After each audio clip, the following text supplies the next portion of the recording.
Hello mga mga day. Welcome to our segment Frank Talks here in Frank in Japan. So this is something that I'm really looking forward every time I'm thinking about how I'm gonna spend my weekend. So, 'di ba? May ganon. Sobrang nakakabahan every time that I'm going to have what do you call this one? An opportunity to have an interview with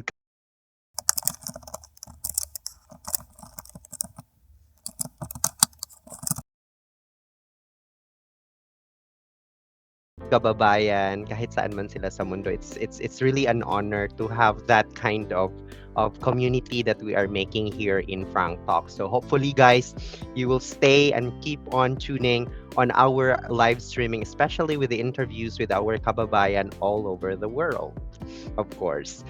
And yan, nakita ko na siya.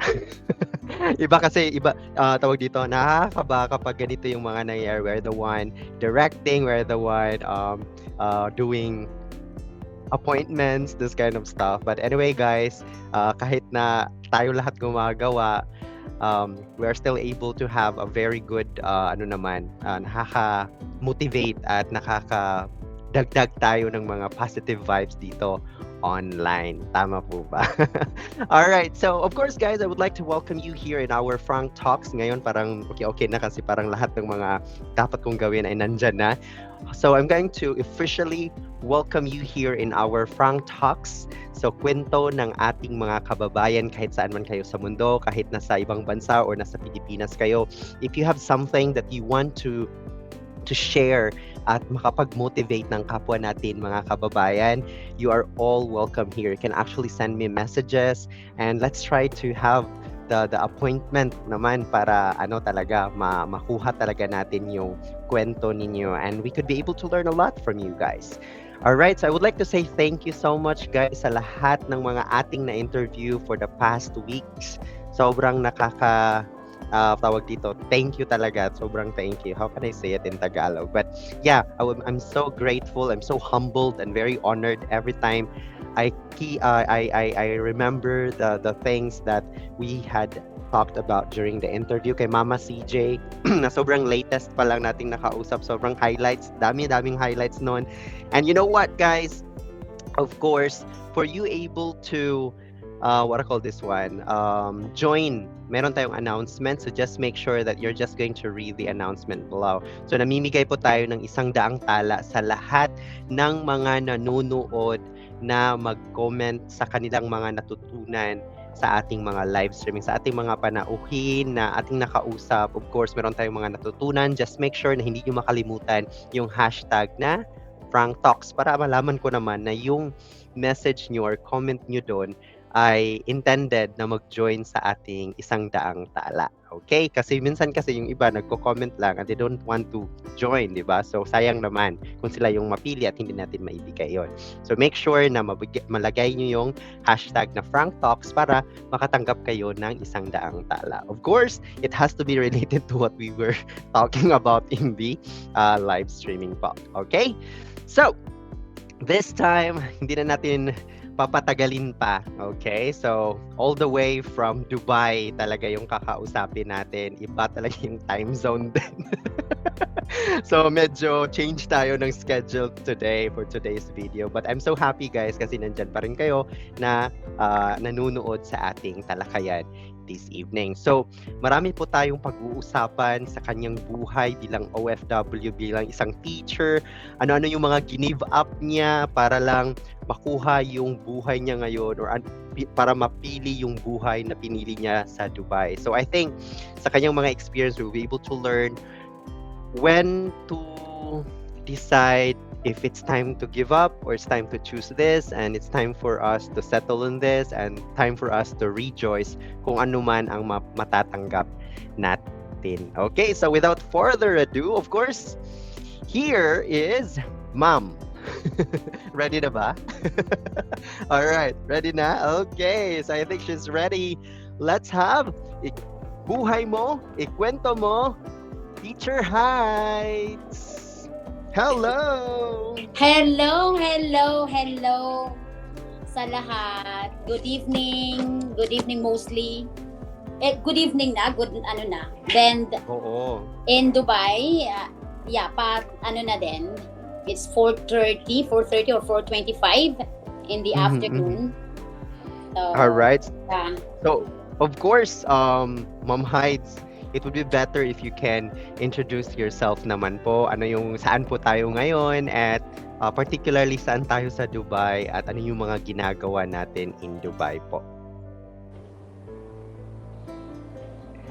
Alright. Nakakakaba naman ito. Hindi ako handa. I'm not ready. Well, yes, ganyan naman talaga. Ako nga, every time that I have an interview, parang feeling ko, kailan ba ako naging handa na mag-interview? You know, like, it's always an honor. I think I'm more focused on the person's, ano yung pinapakita niya sa kanyang online world. And we really don't know kung ano po yung mga ginagawa niya off the camera. So, this time po, magpakilala po ang ating panauhin. Go!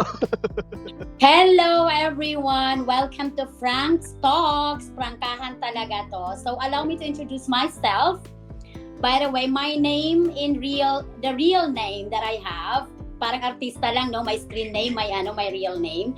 I am Heidi Abdullah, and I'm a proud mom of a wonderful child that I have, and he's here with me. Anak, I just want to say hi. Come here.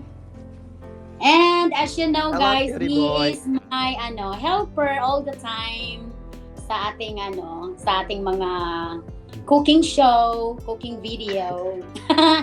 So siya po si Alhadi. Yes. So beside being a dedicated mother, I am also an international behavior therapist, like handling a child with the special needs, guys. So that's what I'm doing here in Dubai, by the way. And I am also a licensed professional teacher. Hindi nga lang nakapagturo sa Pilipinas dahil nga mas pinili ang buhay OFW.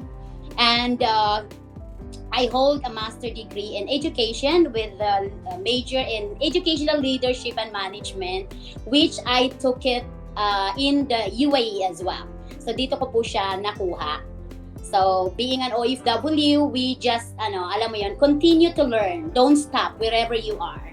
As long as you have access of everything, being an OFW is not the hindrance for you to achieve or for you to matupad yung lahat ng mga pangarap mo. So you can still learn, you can continue your studies wherever you are. Wag mong pigilan wag mong pigilan yung mga pangarap mo sa buhay dahil nasa abroad ka. No. Okay?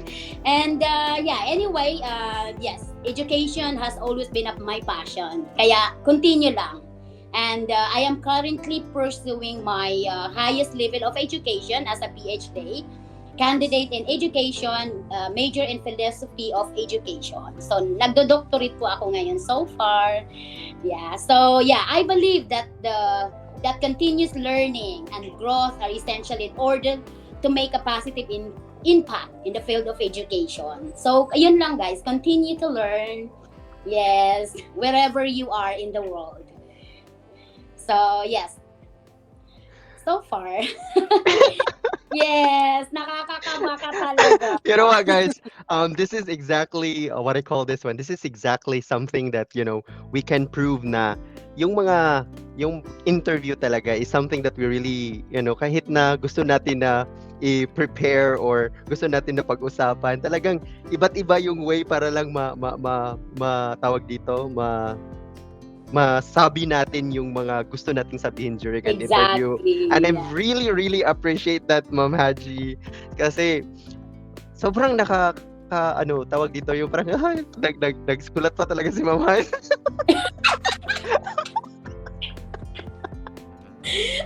Alright, so anyway, guys, here in FrankTalks, this is exactly what I'm trying to help you guys. Like, let's just talk about something, and sobrang nakakataba ng puso kasi si Ma'am Heidz talaga ay talagang a version of a lifelong leaders.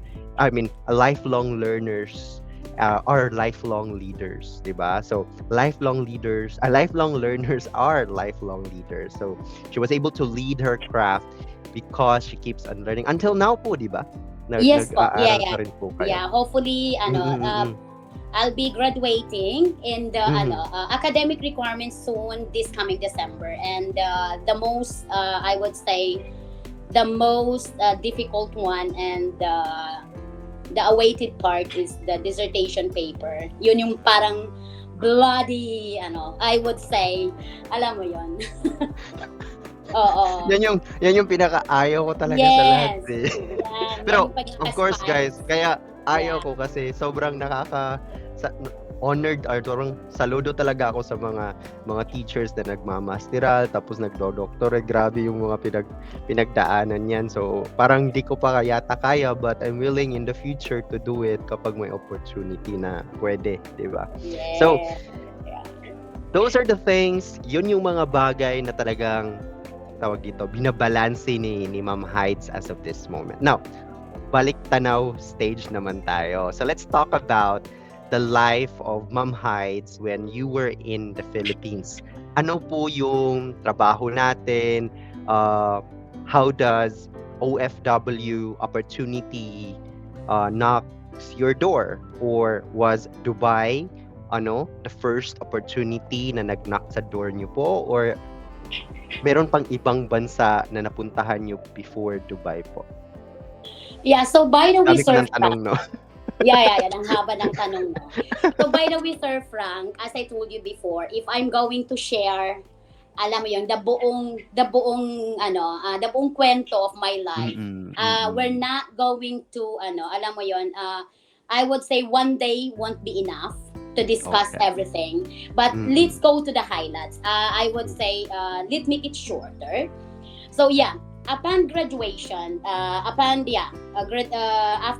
I think I would say 1 year after I graduated, I tried my best to look for a job in the Philippines. But then, alam mo yon, yung luck, as in wala po talaga.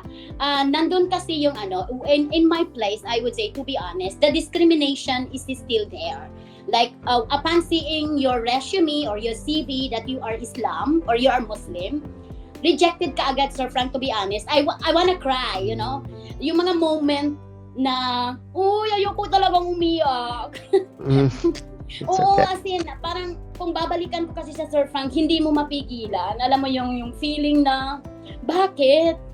Alam mo yun, as a simple cashier, na nag-graduate ka naman, you have your bachelor, and then hahanapan ka ng experience. Alam mo yun, you are a newly graduate. It's a common alam mo yun, hindi pa nag 1 year yung graduation mo. It's clearly stated in your resume that you are a newly graduate. Alam mo yun. And then yun yung hahanapan, I'm sorry, ganito ganyan, because we need someone with an experience, at least 1 to 2 years experience or even more. So alam mo yun, and then mafe-feel mo talaga yung discrimination dahil of course you have a friends that with you during that application, di ba? And then you will say na wala din siya, she has no experience, you just graduated at the same year, and then natanggap siya sa trabaho. So makikita mo, without experience, with the same year of graduation, and then ano mo na lang, you just conclude na lang na because hindi siya Islam. He's not a Muslim. Alam mo yun. So yun yung mga Sir Frank, na medyo nakakaano lang din sa ating bansa. As of kahit now, na I would say until now. Hopefully naman hindi, kasi 2023 na yun, di ba? So Kaya parang nga, Sir. So hopefully may changes compared sa time na kakagraduate nyo lang po. But I think that's something that is really, really serious po, di ba? Kasi yung trabaho natin, hindi naman yan maaapektuhan kung ano talaga yung ano yung mga paniniwala natin, di ba? Yes, exactly. And that's something that really strikes me really, because I am a Christian, and part of my family are actually Muslims. Yeah, Yes. oh, Why? yeah. It's because my mom is. My stepdad is. My sisters are. So, sobrang what? It happened? Mm, And then sobrang tatalino nila, di ba? Hindi naman. So parang inaano ko naman yung bako. Pero talagang nagsisikap sila sa pag-aaral nila, and then they're just going to face that in the future after graduation. Parang wag naman sana, 'di ba? So sana naman natigil na yung natigil na lang sa experience ni Ma'am Heidz, and hopefully hindi na yan sa next generation, 'di ba? Nananawagan tayo sa mga employer diyan. Wag na ganoon, 'di ba? So, yung first job niyo po na natanggap po kayo, what was as that? as in po in Philippines, Sir Frank, to be honest, Mm-mm. no, zero opportunity po after my graduation. So, ang ginawa ko na lang po, kasi since college naman, my mom has a cafeteria. So, I just spent my time helping my mom to earn some money. Yung gagawa kami ng mga, yung alam mo yung pagkain in Mindanao, specifically in North Cotabato, we have that patil with the Okay. yes, okay, with that May actually I want gusto kong i-feature yan sa video ko soon. Yung patil is like a rice with the chicken flakes on top of it. Yes. Yes. That's So, very delicious. we earn, that's one of the earnings that we have we used to have in the Philippines with helping my mom, and then yeah. So don't And how does it how long naman na ginagawa mo yun, like does it go? I think since high school we're doing that. Okay, I'm helping my mom, like it was a lot of struggles po, Sir Frank, before during my studies yon. So at least after graduation, gusto ko sana what I want is at least to help my mom. Hindi na yung magiging burden ka pa, alam mo yan. And then I think, to cut the short story, because of that poverty, my sister, a younger sister, I think third next to me, pangatlo, kasi ako yung I am the eldest sister. We have our eldest brother, pangalawa ako, pangatlo yung brother ko, and then yung pang-apat namin decided to give up her high school, and then just to help the family, she decided to go abroad. So siya po yung nauna. That was, I would say, way back 2006 or 2007. Yeah, something like that. And then nauna siya mag-abroad. So sabi ko, sige, mauna ka na lang. Sabi ko, mauna ka, susunod ako. And then the first country na kung saan siya pumunta is Doha, Qatar. Yes, Doha, Qatar. Then I applied with the same agency kasi iba pa noon, Sir Frank, ang hirap.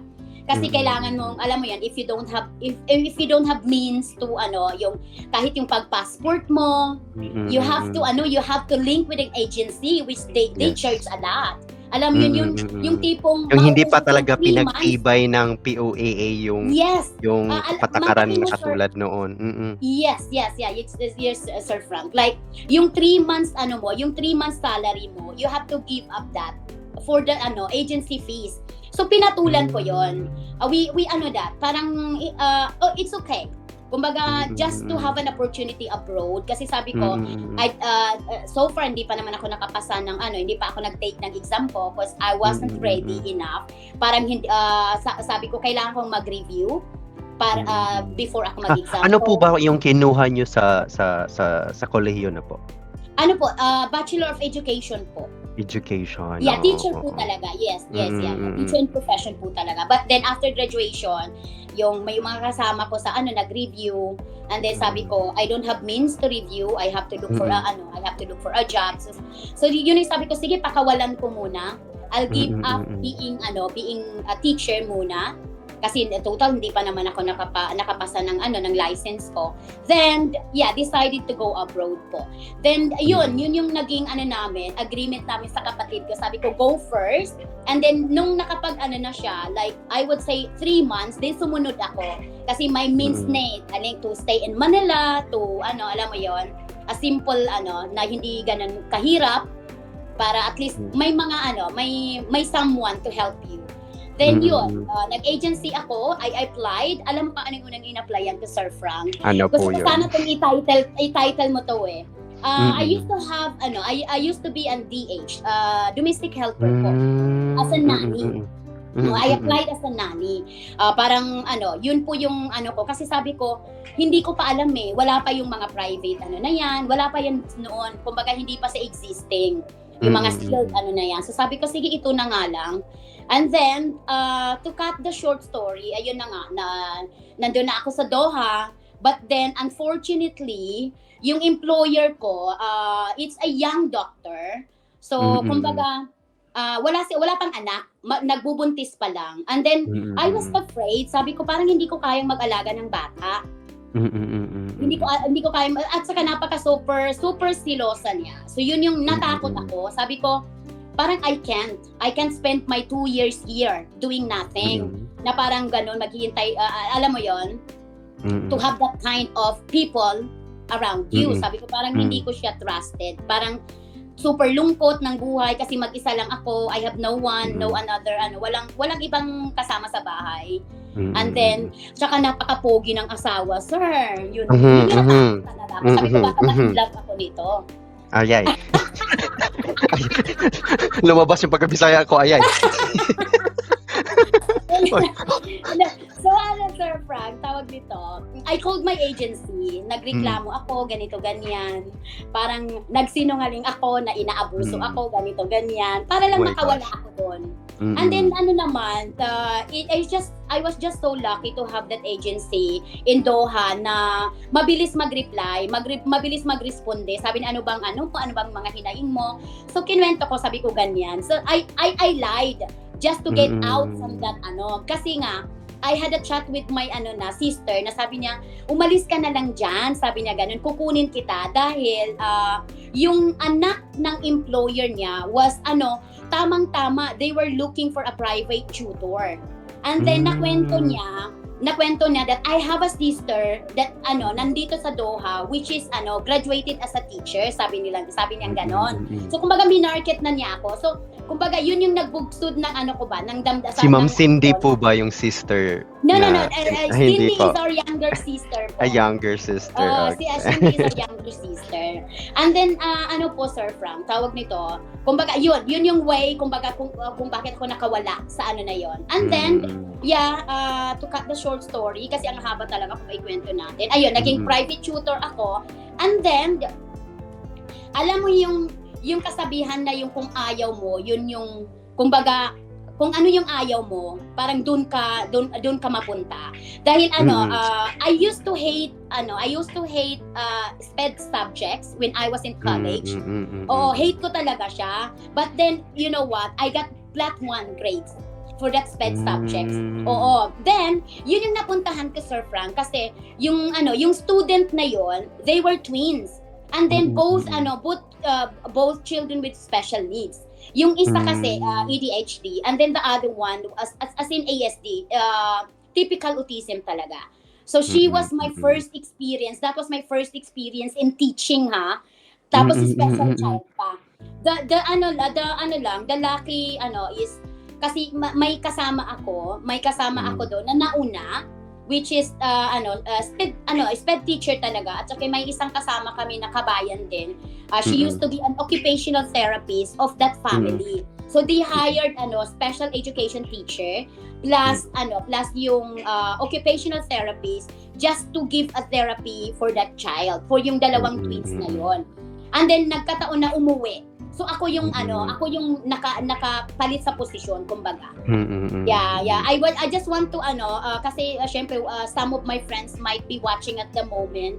And then the person that I am referring to just passed away 1 month ago po. Yung yung tumulong sa akin. She used to train me. Siya yung nag-feed. Kumbaga sa MT siya yung nagbigay ng mga kaalaman about how to handle a child with special needs. Siya lahat, kumbaga siya yung nagbigay sa akin, kumbaga. Sumalangit na nga ang kanyang kaluluwa. Si Teacher Joy po. Kamamatay lang. And then there's Sir Frank. So kumbaga yun yung experience ko in Doha. Nagstay ako doon I think for almost 3 years. And then it's a lucky talaga. Tinanggap ko yung job. I used to get an offer. I think the salary that I used to get was 800 or 700 dirhams. That was the first yun yung parang and then Right until noon. yes, nung nakita nila yung ko na wow, she is capable. So kumbaga binigyan nila ako ng raise, naging 1,000, naging 1,500 until I think it raised to 2,000 dirhams or 2,000 riyal. It was a big money before. Yes. Oo, yes. it was a big Until now. salary before. Yes, oo, as yung parang sa bahay. It was talaga. And then that opportunity opened a lot of doors sa akin, yung mga talaga kasi that family I would say is mayaman sila. So kasi they can hire how many teachers, 'di ba? And then nung nakita nila yung sa akin, they hired a speech language pathologist sa Canada. And then BCBA tawag nito yung behaviorist talaga. This is the highest yun yung parang pinaka-highest sa US board certified behavior analyst. Yun yung mga nag-look after sa mga ng mga special needs kid. So kumbaga yun yung doon yung nag-open talaga sa akin ng door. Sila yung nag-training sa akin hangga't sa maipadala na ako sa school. I used to be yung parang learning support na nung bata. Parang naging gumaan yung work. Kumbaga happy kami doon sa kasama ko yung si Teacher Joy. Ako yung sa school, then pagdating sa bahay, magpapahinga ako. Ganon. So kumbaga gumaan yung trabaho because of that opportunity. That was my first job po, Sir Frank. Grabe no, yung mga pinagdaanan. Grabe yung pinagdaanan niyo po talaga bago po nakuha yung industry that you are actually, working still as of this moment. Yung parang workout niyo pa rin kahit na pwede namang hindi na lang, 'di ba? So, parang it's actually the proven artifacts of lifelong learners are lifelong leaders. So you really have to focus on learning at the same time give thanks to those people na tumulong talaga sa atin. Exactly. You have such a very beautiful heart po na yung para bang everything that you are actually getting as of this moment, you're not keeping it na ginawa ko to lahat ginawa ko to lahat. No. We have to look back. We have to give credit to all person that naging part ng success natin. To speaking of credit din po yung pagtatrabaho niyo po na bilang domestic helper din bago naging teacher. That's something that I really salute kasi hindi naman lahat, hindi natin binababa ang posisyon ng pagiging DH, but hindi lahat po kaya ang ginagawa ng mga DH. And good thing kasi merong mga tao na may opportunity, that they can actually choose. Like for example, if you're really a teacher and you really want to pursue being a teacher, there are opportunities, but hindi lahat ng oportunidad na yun ay nangangatok sa ating mga pintuan. Minsan, kumukuwala talaga kahit na hinahabol natin, hindi natin makuha-kuha. Kahit na puntahan natin, hindi talaga natin makukuha. Minsan, the opportunities come, nagnanak lang sila isang beses. And True. Kapag tatanggapin mo yan, it could be a big deal. But pag hindi, yun na, nasasayang. So, ano po yung mga sasabi nyo sa mga, of course, hindi naman sasabihin natin, yung mga DH talaga or mga domestic helper, they really have to choose to be happy every day. Alam ko yan. Kasi meron din tayong mga kaibigan na from Hong Kong na talagang nakausap na din natin dito sa FrankTalks. And every day is a choice to be happy. Every day is a choice to have a good mood. Every day is a choice if I'm gonna read a message from the Philippines or not. Every day is a choice kung paano ko kakausapin yung mga boss nila, 'di ba? So, ano po yung masasabi nyo sa mga, siyempre pag-usapan muna natin yung pagiging domestic helper. How hard was it for you doing the job na hindi nyo po, I mean, have you ever expected that those kind of things na ginagawa na bilang isang DH ay gagawin nyo po bilang DH?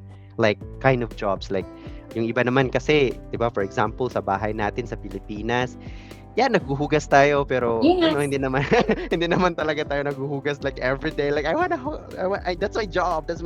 Pag nasa ibang bansa na tayo, yun yung ginagawa talaga, walang choice. So, ano yung ini-expect nyo po? Ito na lang yung tanong. Ano yung ini-expect nyo bago po kayo nag-DH? Yung trabaho? Or do you have any ideas na ganun talaga yung gagawin mo? Yes sir, I do have. Kasi during the orientation, kasi before may anong tawag noon? Nakalimutan ko yung tawag sa yung before ka may gagawin sa Manila. PIDOS ba ang tawag? PIDOS, yes, PIDOS. Pre-departure seminar, yes. Yes, yung mga ganon. So parang ka na, you are aware na ako kung ano yung, syempre kung ano yung in-applyan mo, huwag naman tayong maging di ba, maging tanga-tangahan, alam mo yun. I'm sorry to use that words, pero kahit naman I would say na bachelor graduate ako, hindi ako umastang umarte. Kasi alam ko kung ano yung na-applyan ko. You have to know what you are applied for. Kasi you have to know, alamin mo yung expected job from you. Kung ano yung mga respected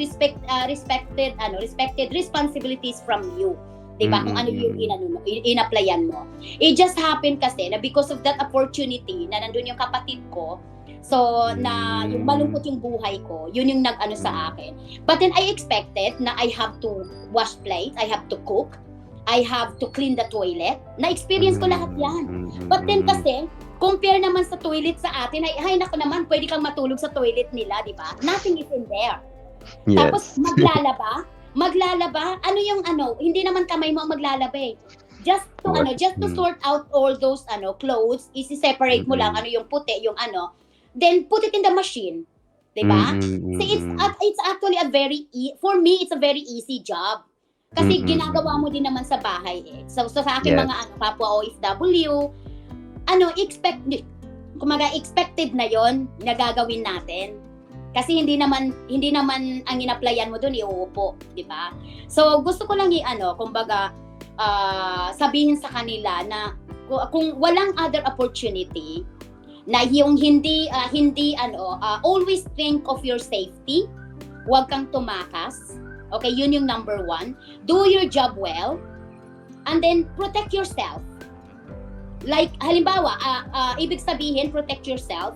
Huwag kang magdamit ng yung nakikita yung mo in front of your employee. Diba? Lalo na pag lalaki. Cover yourself. Okay? That's one thing na I would say na masasabi ko how to protect yourself. Lalo na sa mga katulong. Okay? Kasi, syempre, kung nakikita na yan, syempre, si Joseph ka. Di ba? May ipapakita mo yan. Or makikita yung mga, anong bahagi dyan. Number 1 po, protect yourself. Tapos, do your job well. Huwag tayong, and be active. Kailangan, huwag mong hintayin na sabihan ka pa sa yung ginagawa mo. You have to make your schedule. You have to manage. Yun yung number 1. Manage yourself, hindi yung time management. Manage your time. Hindi ako naniniwala sa time management. Manage your time. Yan ang inaano ko. Kumbaga nakaano ka, okay, itong araw na to, ito yung gagawin ko. Naka-schedule, maglilinis ako ng itong sa umaga, ito, magpapainit ako ng gagawa ko ng karakti, naka-ready, naka-serve na, nandun na yung parang pang breakfast something, kung ano man yung or the day before you have to ask your kung ano yung gusto nila for breakfast just to prepare before they woke up. Para at least hindi ka nila tatawagin, everything is ready while you are maybe washing the clothes or nasa toilet ka, naglilinis ng toilet. Alam mo yun, yung ganon, siguro kasi I am an eldest sister in the family. So I used to talaga work a lot sa bahay. Oo. Kahit since elementary, ako na yung nagiging nanny ng mga kapatid ko. Ako na yung nagiging nila to help my mom. Alam mo yon. Wag na tayong bumalik doon kasi ang haba pa. Marami tayong babalikan. Yes. Actually, experience ko rin being the eldest na son sa pamilya. You really have to take good care of your elder sisters, brothers. So parang naging pangalawang magulang ka na rin sa bahay. True. So of course, let's go back to the time that you were offered a teaching profession. Of course, you said that you were challenged right away with the structure of teaching, especially with yung pagtuturo ng I'm not sure if I'm okay with the use special way of teaching kasi because of the status of the child or student, because I really don't know ano tong dapat yung gagamitin, so I'm trying to be as much as possible correct po. So with that opportunity po, what was the most challenging part as a meron ka namang education na background, but when it comes to having that kind of student, ano yung pinaka-challenging talaga na wait, am I still a teacher here or may mga challenges ba? Ano po yun? So far, Sir Frank, it was talaga, I would say it was a challenging talaga a first experience kasi nga yes, way back ng college, hindi ka naman nakapag hands-on ng ganun klaseng bata. And then plus points yung magulang that you are living with. Napakalaking po talaga challenge yun. Number one, of course, yung you don't have any experience. Wala ka pa talagang alam kung paano mo siya i-deal, kung ano yung mga hindi mo dapat gawin, kung ano yung mga dapat mong gawin. And then the plus factor po talaga where yung parents that living with you and dealing with that child in front of them, that every moves that you had, every moves na ginagawa mo, they would say something. Yes. Okay. And then the cameras are around everywhere in the house. So you have to consider those. Na yung parang, oops, I have to nakikita ako sa camera, kumbaga ganon. Oo. Laging alert kung ano yung dapat mong gawin, kung ano yung dapat mong sasabihin. Alam mo yun. So yun, talaga, tawag nito, yun, yung talaga doon is without experience din. So ang ginawa ko, Sir Frank, to fill in that, I was nag-observe lang ako kay Teacher Joy when she was teaching the child. Kumbaga kasi nahati yung namin. For that, I would say 1 year of responsibilities. I was kumbaga nannying. I was feeding the child.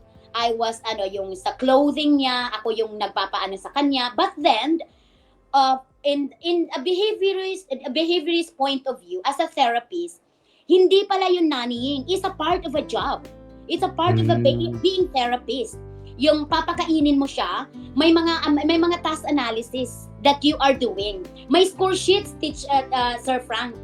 Oo, halimbawa yung I would say yung sa eating, pagkain, may kumbaga part ng mo yon, task analysis. Okay, itong na to, so halimbawa kung may mga food integration program, nakasulat yan.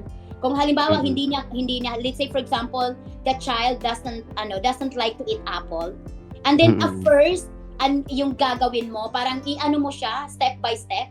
Yung muna, ipapahawak muna sa kanya yung apple. Pangalawa, sa susunod na, sa unang araw, parang ilalagay mo lang yung apple sa harapan niya. The next day, at least she can touch the apple. And then the next day, she can smell. Yung mga steps na yon, it's a part of being a therapist, being a specialist. Yes, siya. Sabi nga ni Teacher Joy, you know what? Sabi niya, you are so lucky to have this opportunity na naging kumbaga nag-open sa'yo. Kasi ang mahal ng training, Sir Frank. Dinala pa ako sa we went to Paris for 1 month just to have the training, a proper training. Ako yung napili, ako yung pinili ng parents to send in to Paris or nagstay kami 1 month and then to Egypt. As in parang 3 lugar ang napuntahan ko just to have a proper training. Kasi nakita nila sa akin, kumbaga yung bata very attached sa akin. So kumbaga pati yung program director namin, yung BCBA at saka yung speech language pathologist sa Canada. Na nakita nila kaagad when I handled the child, nakita nila kaagad yung improvement, yung progress. Kumbaga pagbigay ng program after 2 weeks, it was mastered. It was achieved. So they have to they have to fill in. So kumbaga, sino ba ang dito? Kumbaga the person, we are lucky to have Heidi. Kumbaga, and then doon yung nag-open ng doors. I get more, I get paid more. Kumbaga, doon na yon. Doon na nag-start talaga, Sir Frank. Of course, with that experience when it comes to handling their child, 'di ba? Talagang nabigyan ka ng opportunity to have a very good training sa iba't ibang bansa, 'di ba? Wow. Sobrang nakakamangha po. Now, let's have to make the story shorter. Let's go to the transition of you going to the real school. Of course, there is a detachment between you and your and the student, right? Yes, yeah. How's the process po pag ganun? It was just Sir Frank, kasi of course that child that I used to handle in Doha, kumbaga went to the same school that I used to kumbaga when the specialist in that school in Al Jazeera Academy in Doha saw my potential. They offer me, sabi niya, if they offer a job, sabi nila, why won't join us? Kumbaga. Yes, and then yun yung transition because of the child, because of the training that I had, and then mga reference from the BCBA and yung speech language pathologist from the Canada that used to visit the same school as well just to observe that child. Sila mismo yung sa akin. Sila mismo yung nag-refer, nag-recommend sa akin sa school. So yun yung transition for me to kumbaga makilala ko yung international curriculum, international education. Doon na nag-start. Doon na nag-start yung ko. Yeah. Yung pagtuturo na talaga sa school. So sobrang nakakaano talaga, no? We're not actually designing. There are times, like for example, in the profession of teaching, you really have to plan, and then you know already where you're going, di ba? Exactly. In your case naman po, you are almost giving up of teaching, given the opportunity, and you just keep on teaching, and then people just help you to get that. And that's something that para talagang masasabi natin na sometimes you really just have to do your job and people can see you. Yeah. Right? Now, of course, you're still teaching, right? Now in Qatar and in Dubai. So paano yun nag-transition na biglang Dubai na ako? Okay, that's actually a very kumbaga medyo mahaba-habang usapan din yan, Sir Frank. Kasi the ganito yon, the language pathologists and the BCBA that I used to work with that child offer me a job, offer me an opportunity, open an opportunity for me to go to Canada. Okay. Yes, so it was a big drama. It was a big drama when I went to Philippines for just a vacation per se. Kumbaga, nagdrama kami sa school, nagganito, mauuwi ako sa Pilipinas, magbabakasyon kasi I finished 3 years naman, natapos ko yung kontrata ko. Okay. Umuwi ako sa Pilipinas and then yun, in-offer niya sa akin yung opportunity sa Canada to work. Kumbaga, ang doon kasi, gusto niya akong tulungan to continue my studies in Canada. Kumbaga magiging ako. But then, while studying, the offer was really, really good, Sir Frank. Kasi at the same time, mag-earn ka ng money. Okay? So, kumbaga, yung na yon, she offered me a job to be a nanny of her child. of her children. Dalawang anak niya. Sabi niya kasi ang ano lang naman, it was just kung tuturuan mo lang siya, just like what you are doing here in Doha, yung parang after school, just follow up all the homeworks and then prepare them for going school. You have everything. I will pay for your accommodation. We will process. We'll work on the process. Everything. Lahat po. Sinagot Grabe niya. no, napakagalante kapag ganun. Yes. Ganyan talaga yung pira-pira talaga sa kanila, no? Yes. Yung hindi ka magtatanong about money ba? You just need to do your job. Yeah, exactly. I am so blessed to meet different kind of people na nagbigay talaga sa akin ng mga opportunities. Okay, so ganun yun, Sir Frank. Umuwi ako sa Pilipinas. Then, you know what? While waiting for my visa, lahat prepared na. Kumuha na ako ng mga police clearance ko sa Doha. Ready na, as in may kontrata na, everything is ready. So while waiting for that opportunity, while waiting sa sa visa ko to be approved, nag-work ako. I continue my job in the Philippines dahil nga may mga kakilala si Teacher Joy. She sent me in one of yung mga kakilala niya sa Pilipinas na may mga centers, special needs center sa Pilipinas, which is the New Horizon Center. Hindi ko alam kung existing pa siya ngayon. So nag-work ako doon almost a year while processing my visa. And then nag-review ako to yung parang magi-exam ako ng yung sa TOEFL. Ayun. Oh, so sad to say, hindi ako pumasa. Kumbaga kasi napagod ako, na kumbaga ini-expect mo but it didn't happen. Kumbaga and then yun, bumagsak ako, and then I was offered again.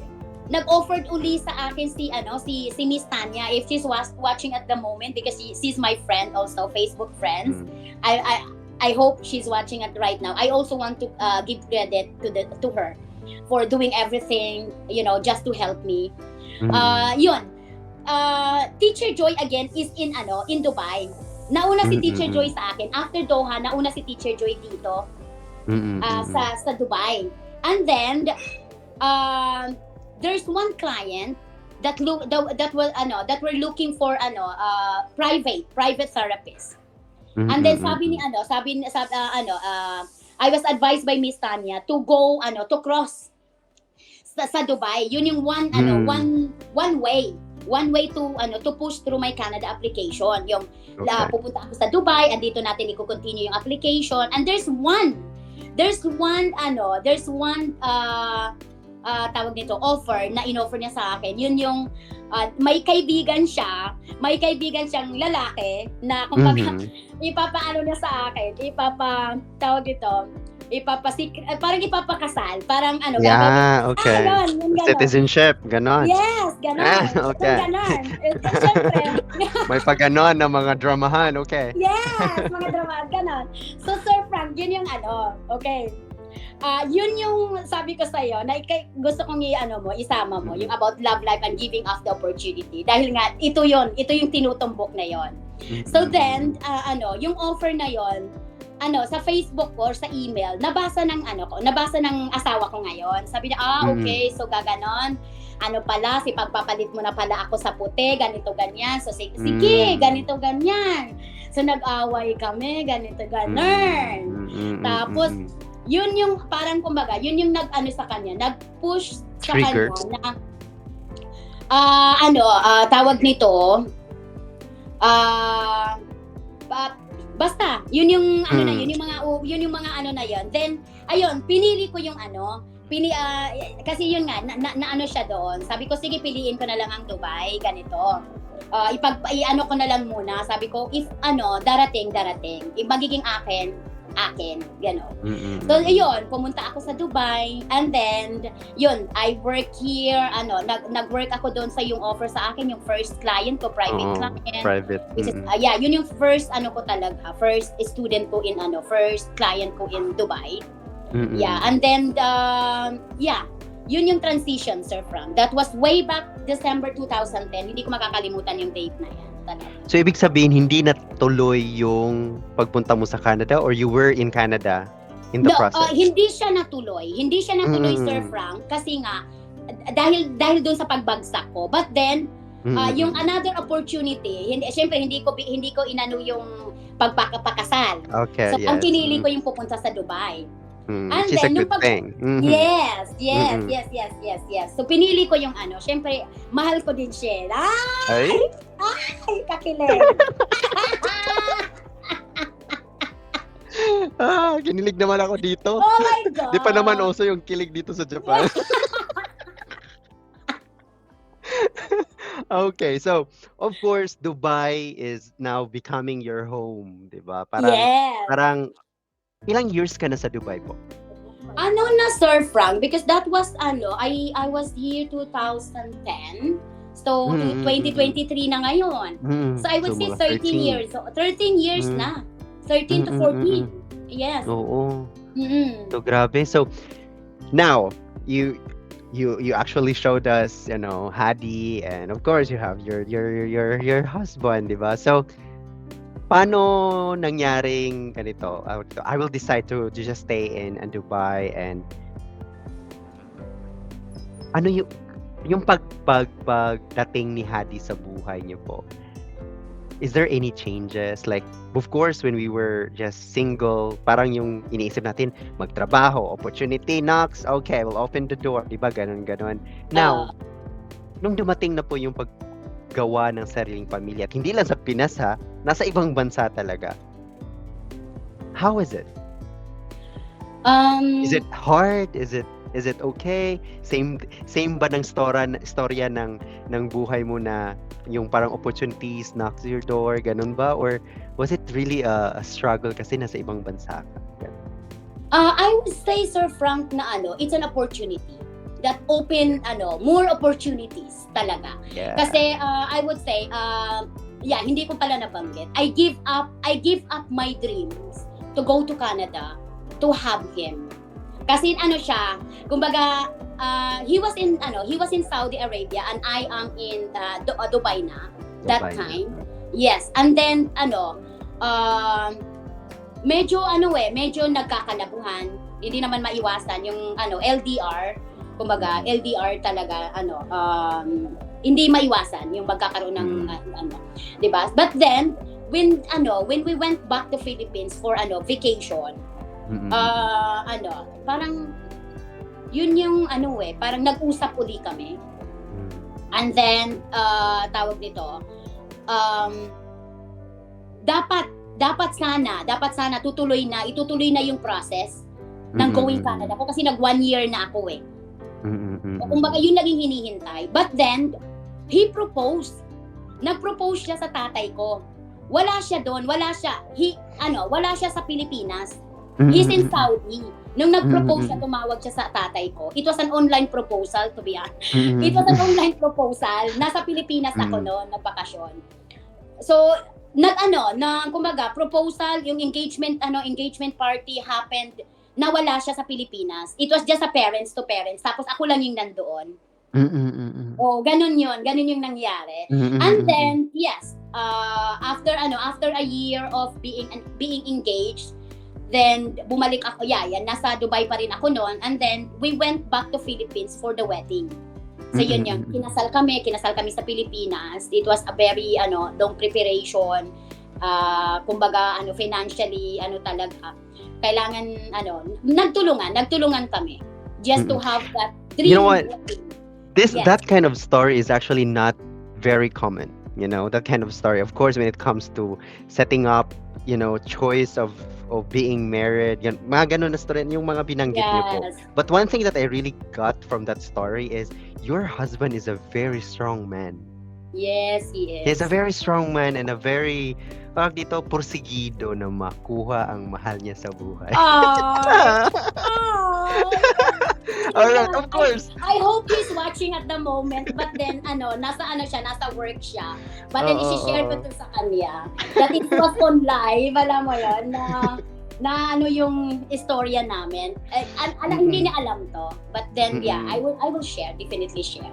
So yun Sir Frank. And then we get married, and then we agreed na hindi na ako magka-Canada. Sabi na i-give up ko ang land of kumbaga dream land niya na pagtatrabaho ng Saudi kasi gusto niya talaga yun. It's a holy land talaga. Parang dream country for sa katulad namin mga Muslim, yung Saudi.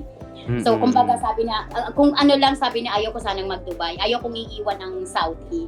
Kung mag-abroad pa rin ako, ayaw ko siyang iwan. But then because of my love with you, I will give up. So hindi lang naman ako yung nag-give up, kumbaga. Sabi na, kung i-give up mo ang Canada mo, I will come over. Diyan tayo diyan tayo mamumuhay. Diyan muna tayo. If you want to stay longer sa abroad, diyan muna tayo sa Dubai. And then we got married, and then we had Hadi after, I would say, almost 2 years bago ako nagkaroon ng baby. We enjoyed parang honeymoon stage namin. We enjoyed that. We travel, we we enjoy being married. And then yes, alhamdulillah, Hadi came to our life. And then I would say Hadi is a blessing talaga sa buhay namin. Kasi I parang after 2 years ni Hadi, or 3 years old si Hadi, one opportunity opens door again sa akin. Ay hindi pa pala. Hindi pa. Kumbaga hindi pa kami kasal pala. There's one opportunity that opened door. Hindi pa, engaged pa lang kami. I was offered to work in a center where Teacher Joy was used to work as a manager.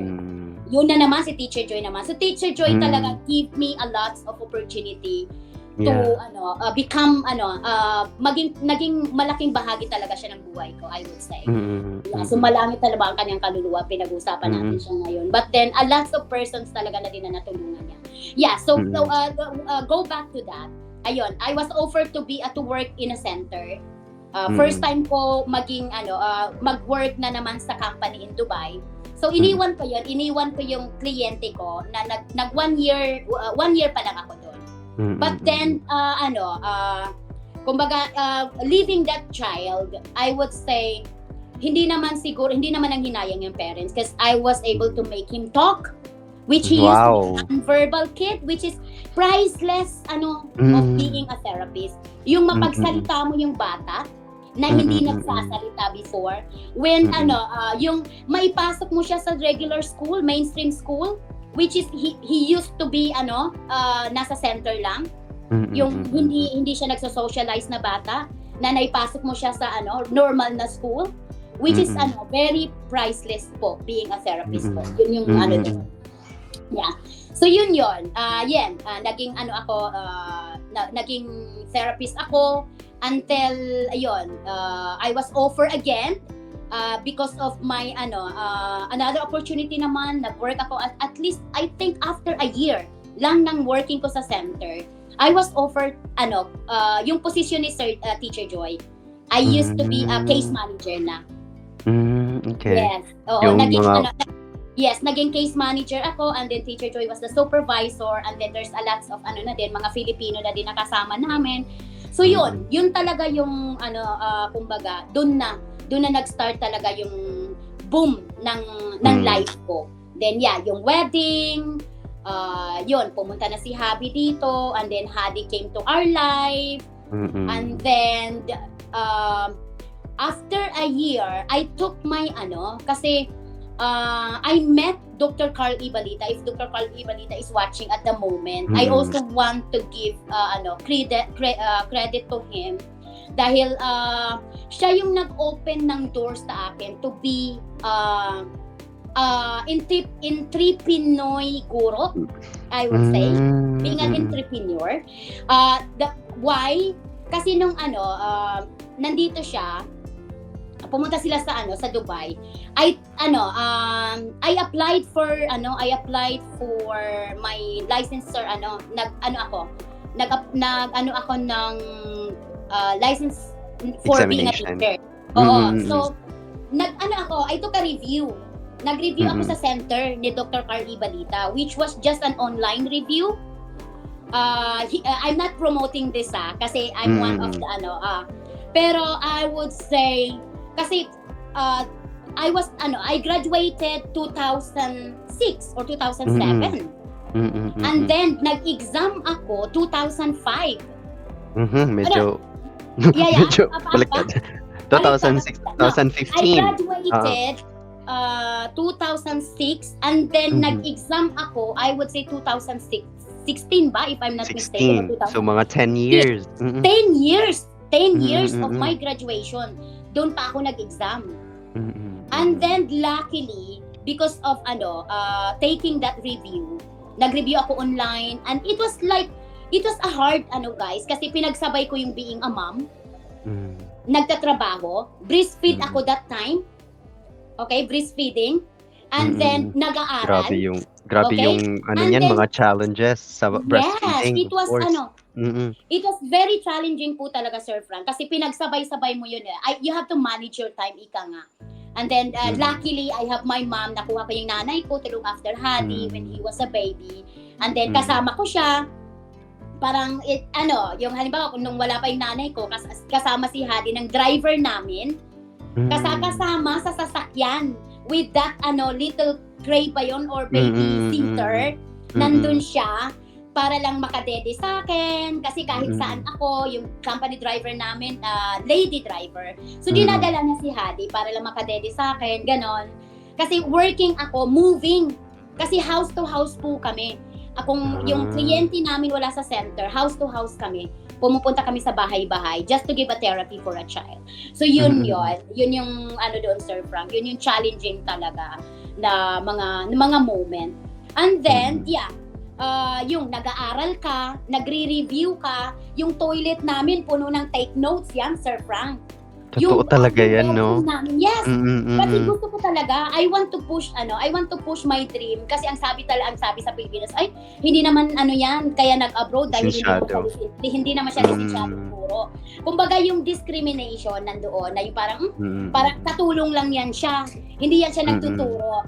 And I don't need to prove myself to anyone. Hindi ko kailangan i-please kung sino man just to believe in me. Hindi, ginawa ko yon for myself. Oo. Kumbaga, yun yung kasi ang sasabihin ng nanay ko, mag-exam ka na para makauwi ka na ng Pilipinas. But then looking after, hindi ko naman sa minamaliit. Kumbaga, yung comparing the salary of the teacher in the Philippines than the earnings that I'm receiving, masasabi kong yung 1 day ko is the 1 month salary of the teacher in the Philippines. Grabe, no? Diba? Makasana all din ako dito. Yes. So, ipagpapalit ko ba yun? Pagpapalit ko ba yun? Kumbaga. And then, talaga, yun, Sir Frank. Then, nakuha ko yung license ko. Nakapasa ako. I manage my time, nag-review ako sa train, kahit saan ako, nagbabasa ako, alam mo yun, nagpapadede ako kay Hadi, nandyan yung notes ko. So, kumbaga, this is also one of inspirational talks sa mga teacher this coming na magte-take ng exam, alam mo yon, na you really have to give time, you really have to manage your time. If you want something, you have to work for it, pray for it, and claim it that you can have it. So yun Sir Frank, yun yung na one of door na nag-open talaga sa akin. Then when I used to meet Dr. Carl Ibalita, he offered me a partnership. Hi, Hadi. Hello, anak, say hi. He offered me yun yung nag-open naman ng opportunity sa akin to be a businesswoman, being entrepreneur, kasi businesswoman na din ako since elementary nagtitinda na ako nagtitinda na mga bukayo, nakakamiss yan. Yes. Nagawa ko rin yun. So sabi ko, parang ko to. Kumbaga, nililink ko lang kung ano yung profession ko. So I used to have a partnership with Dr. Carl Ibalita. Thank you so much, Dr. Carl, if you're watching at the moment. Inopen niya sa akin yung partnership ng yung sa Pedagogy Learning Center. Nag ako sa kanya, nakik-partnership ako sa kanya to have that parang nursery type of school. So until now, the Pedagogy Learning Center is ongoing, existing. Open for franchising. Yes. Wow. And then from that partnership, dahil nakapasa ako ng board exam, naisip ko, sabi ko, kasi my brother used to before muntikan na yung, kasi may mga that time na yung parang pwede kang magbayad para makuha mo yung license. Kumbaga, you really need to kasi pahirapan talaga makakuha ng license. But then sabi ko, I got it. busy nga ako, sabi ko ganun, kumbaga full-time mom, full-time worker, pero nakuha ko. What more about for those aspiring teacher in the Philippines that nawala? Alam mo yun, walang ginagawa, walang trabaho, I would say. Nakatapos lang mag-school and then they have time yes. to review and they're just preparing for the examination. Yes, exactly. So, yun yung nag-open sa akin, yun yung nag-udyok sa akin. Sabi ko, why not franchise? Sabi ko, gusto ko to. Parang gusto ko tong pasukin. I did a research sa area namin, which is sabi ko, wala pa nito eh. Walang ganito na review center sa Pilipinas. Sabi ko ganon. Then kinapalan ko yung mukha ko kay Dr. Carl Ibadita. Sabi ko, sir, sabi ko, gusto kong magkaroon ng brand, sabi ko, ng CBRC sa lugar namin. I want to, sabi ko, ang ko talaga is to help my kapwa, teacher, aspiring teacher in our place na makapasa.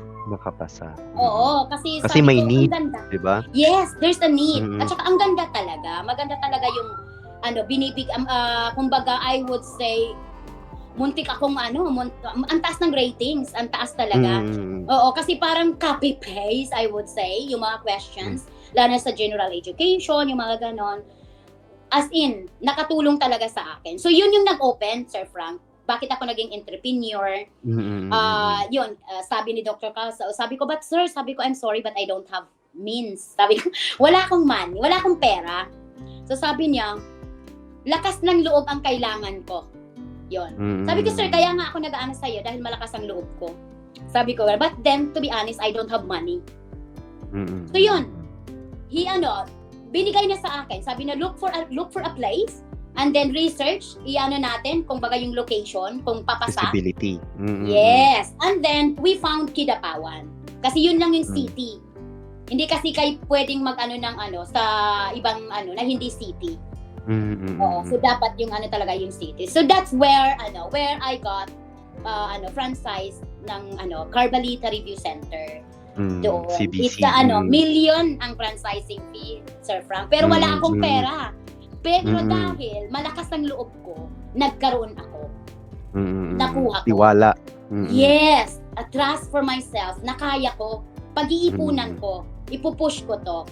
Ganon. Yes. Grabe, no? Yes. Yung title ng ating usapan ngayon is being a mother, an entrepreneur, and then ano pa ba yung isa?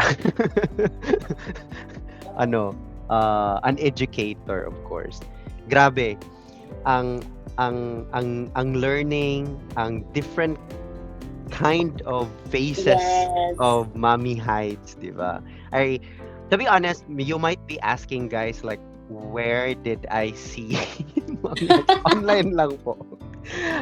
Naging magkaibigan kami kasi I think I saw her doing live streaming. Yes. And she is actually very, yung alam mo yung walay, anong sa Bisaya ba yan? Ano sa Tagalog? Yung no effort when it comes to engaging people.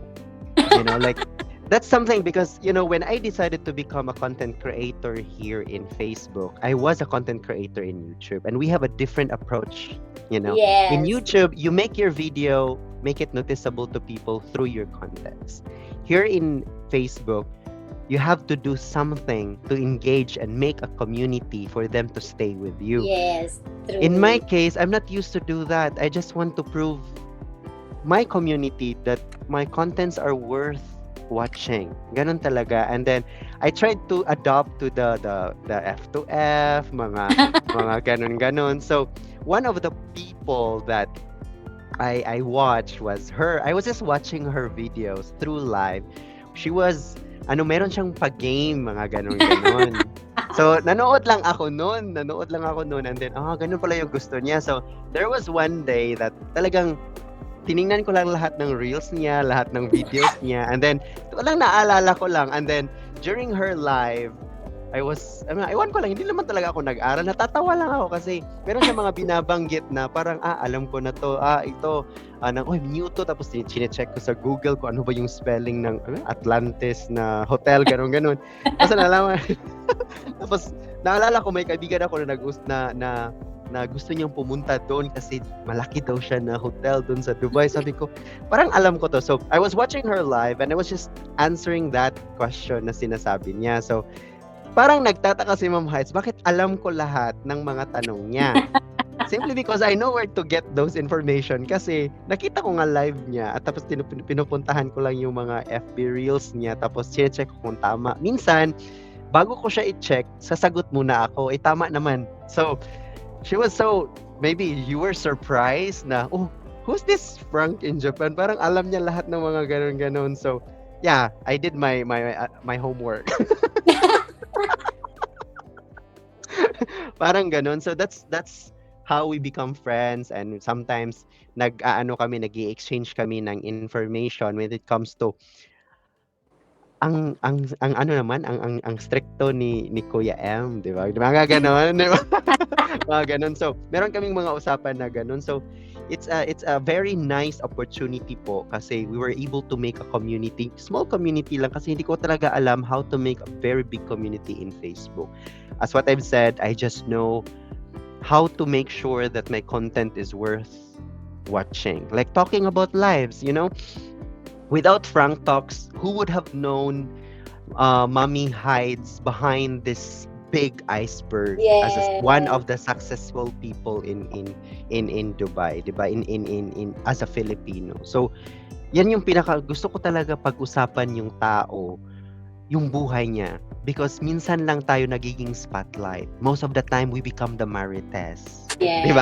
Diba? So, this is so trending. Most of the time, we become the marites kasi minsan naririnig natin. Kahit hindi tayo sumasali sa usapan, nakikinig lang tayo, you're part of the marites community already, diba? So, this time, I want you to become the person na pag-usapan yung sarili mo.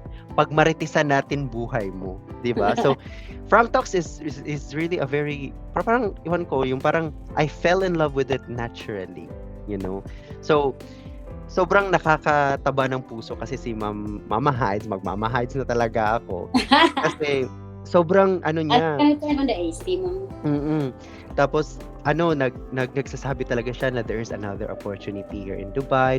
Meron talagang, di ba nag-i-invite ka rin sa akin to work in Dubai. Like I was like, oh my God, like yeah, I'm still starting here sa Japan, and dito sa Japan meron namang opportunity, but you are actually giving me an idea that yeah, if there's something happen there, pwede naman dito, pwede kang magturo, ganun. Sabi ko, may ganun, may palibreng awakening, huwag kang mag-worry dyan, di ba? Kasi sabi ko sa mga live streaming ko, I'm really worried din dito sa Japan because I'm still stuck, like I cannot work kasi wala pa akong, for me to work.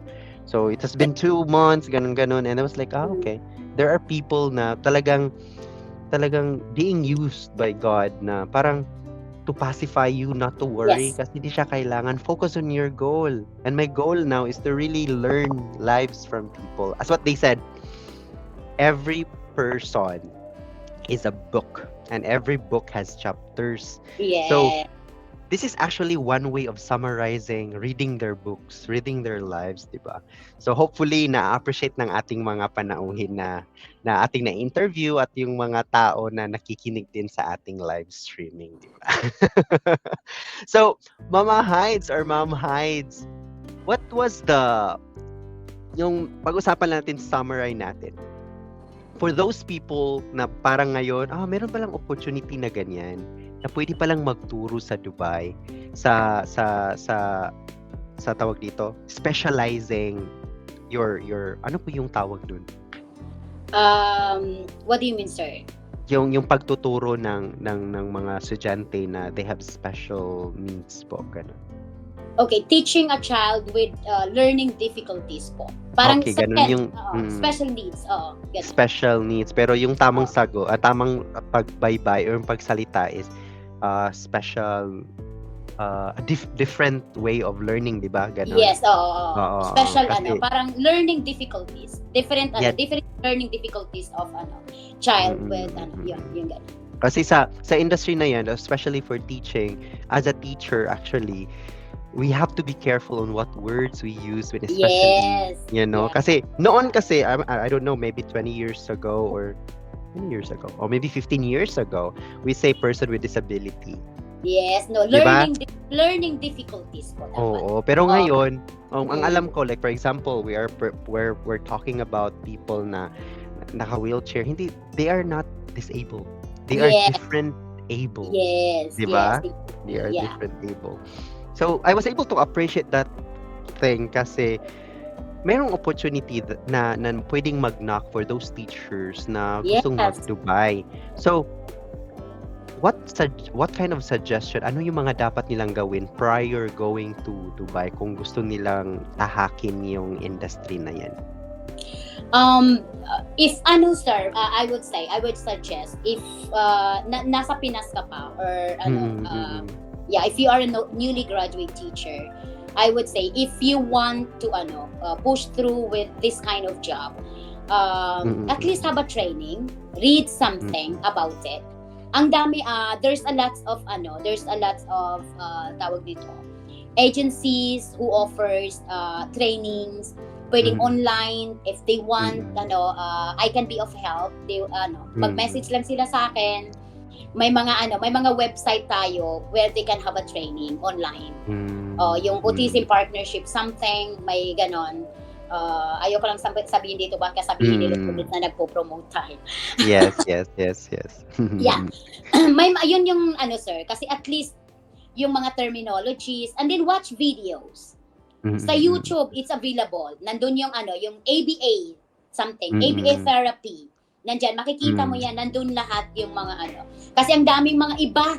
It is iba sa pagtuturo ng normal na bata. Okay, a lot of kailangan aralin talaga. I-consider.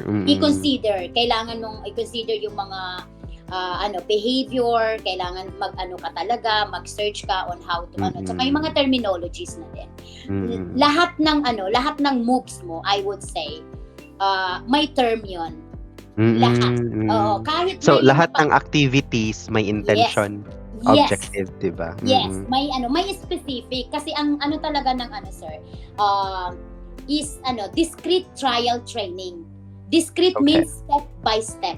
Yun yung way of teaching of I would say children with a special learning with the learning difficulties. Kailangan mo siyang kumbaga, if you have the curriculum that you get from the school, that specific child has an IEP. IEP means the individual educational plan that intended for that child. Plus, that IEP na naka-specific na dyan sa bata na yan, for that specific child, you still need to modify. Ganun yan, sir. Kailangan i-modify, i-customize. Yes, i-customize mo pa kung paano. Let's say for example, if the teacher put there that in the whole year, in one school year, kumbaga that school ang learning objectives mo or yung learning outcomes na gusto ng teacher is for the child to add in 20 digits something. You still need to yung bata ba na yan knows how to count. Alam na ba niya ang 1-to-1 correspondence? So you still need to go back to the very basic. So kailangan mo pang balikan yon for you to achieve that final goal. So nakaano talaga yan, Sir Frank, step by step. Ang dami mo pang dapat yeah. Okay. So even if, but that kind of opportunity, of course, I think the most important thing of doing your job is mastery, and then open to new ideas, diba? Yes, but be open-minded. What if you are not yet capable of, like you cannot assess yourself that you're still master of doing that? Does the opportunity welcome to those people na meron ng small ideas about what kind of work they are facing? If they are I would say yes, Teacher Frank. Lalo na pag you are a teacher in profession, kasi ang requirements talaga doon is you are on nurse, kumbaga nasa health ka, then teacher, kung nasa mga educational yung mga requirements course. Yes. And then sa center, once you are accepted in the center naman talaga, kung halimbawa you are a junior therapist, the trainings were there. The trainings are there. everyday na gagawin mo, training na yon. So you just need to be very, I would say, open-minded, ready to learn. I-open mo yung doors mo. Huwag kang magmagaling dahil guro ako. Iba ang pagiging guro for being a special needs teacher or for being behaviorist. Iba. Ibang-iba po. So yun yung. Ang masasabi ko lang, just prepare yourself, be open-minded, kumbaga open your mag-research ka. Yes. Empty your cup so that may papasok pa. Yes. Hindi ibig sabihin na we graduated, kahit na PhD ka pa dyan, pag itapon kita dito to handle my child, iiyak ka. Sinasabi ko yan sa'yo. Yes. Ibang-iba po. Iba-iba, diba, nabanggit nyo po na malaki talaga yung kaibahan when it comes to the salary, diba? But it means also it comes with the work din. Yes. Iba din kasi. Diba? Kaya ka paid off enough dahil dun sa trabaho. Yeah. Now po, since pag-usapan naman natin yung ganyan, ang itatanong ko po, how did you manage your studies? Kasi nagdo-doctorate ka ngayon, diba? Yes. Your business, being a mom. And then ngayon, pinasok mo pa yung Facebook world. How did you do that? Oh my God, Sir Frank. You don't know. Tawag nito. Yeah, it's talaga. I would say superwoman. I'm a supermom. Oo. Nandun na lahat yung pagka-super ko. Hyper ako eh. Siguro, hyper talaga ako, Sir Frank. Kasi nga, alam mo yon, yeah. Ang schedule ko from the morning, I have to wake up in the morning. Dahil nanay ako, I have to wake up early in the morning, 5:20 or 5:30 early in the morning, to prepare the lunch box of my child, to prepare him for school. But then the good thing is, being a mom,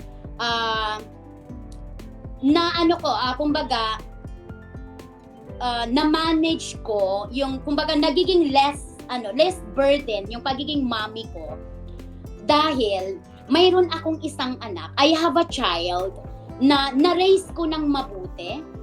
I was able to teach him to be independent enough. Tinuruan ko siyang magsuot ng damit niya, magsuot ng sapatos niya mag-isa, magluto. Nakikita nyo, hindi lang dahil it is not because dahil kay Lolo Mets.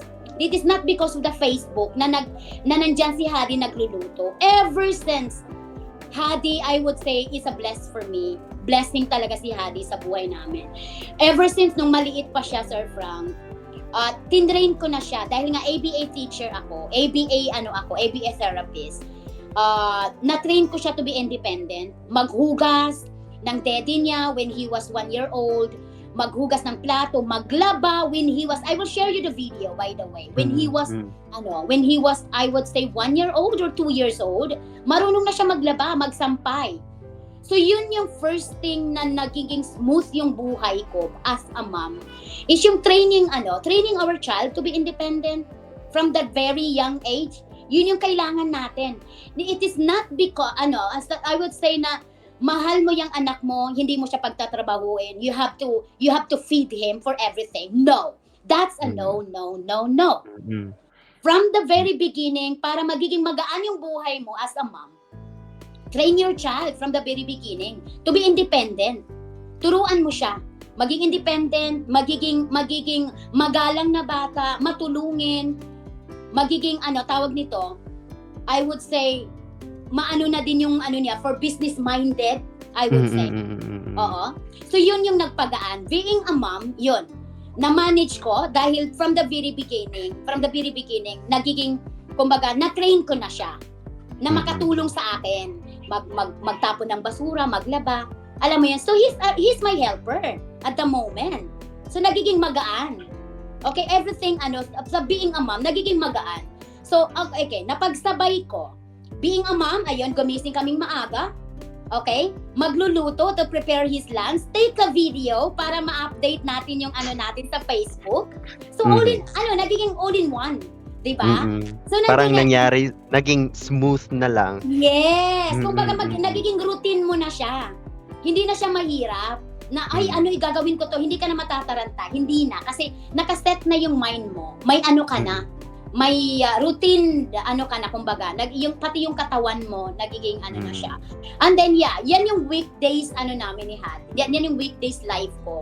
Wake up in the morning, prepare his lunchbox, take a video to update the Facebook, and then working at school, magla-live sa daan or whatever kung ano yung mga opportunity para mayroon tayong sideline kay Lolo Mets, mag-update, nasa school ka, nagiging multitasking, kumbaga.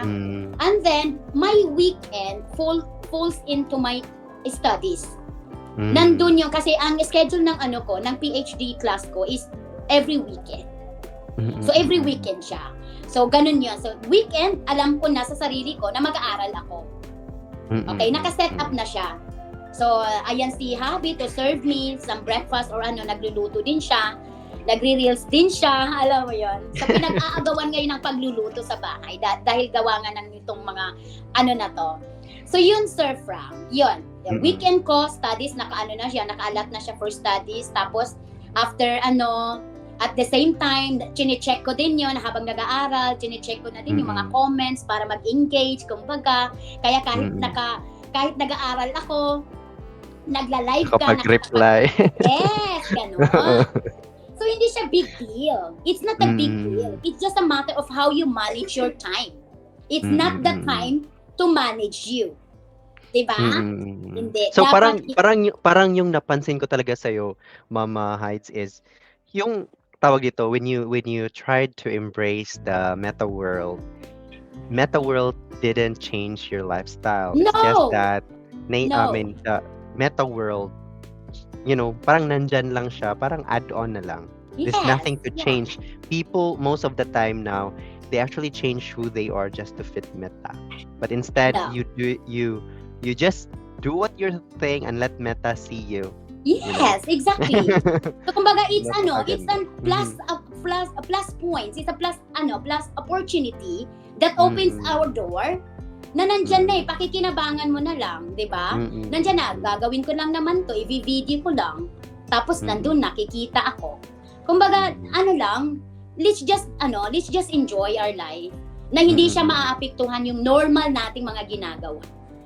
Oo, ganun So, lang yun. how's Hadi? Of course, Facebook is not really a normal thing in Dubai naman, 'di ba? So parang merong parang si Mama lang yata gumagamit ng Facebook. 'Di ba? So how did he welcome the meta world, and how does he help you with your meta contents? To be honest, guys, Hadi opens that door. Hindi ako yung nag-introduce sa kanya. Because of his age, I would say nga nasa Gen Z generation sila, nasa gadget sila. Mas magaling pa nga si Hadi sa akin when it comes to when it comes to opening something or gadget, anything about technology. Aminin man natin, 'di ba? Mas high-tech sila. And then I just open kasi nag-YouTube na din kami. We have a YouTube channel na din. I have my YouTube channel, pero kumbaga ang hirap lang kasi yung mag-edit ka pa. Sabi ko kasi sa Facebook parang diretso na. Nandiyan na may mga templates, mo na siya. So kumbaga naglaylo ako sa YouTube, ako. So, pero I would say siguro ipagpatuloy ko kasi nai-enjoy ko na siya. Kumbaga it just lang na alam mo yun, parang hindi pwedeng mag-upload ng the same video. Kumbaga ang hirap lang i-manage ng ganung type ng So yun, Hadi when he was at 5 or 4 years old, doon nag sa akin ang mundo ng pagbablog.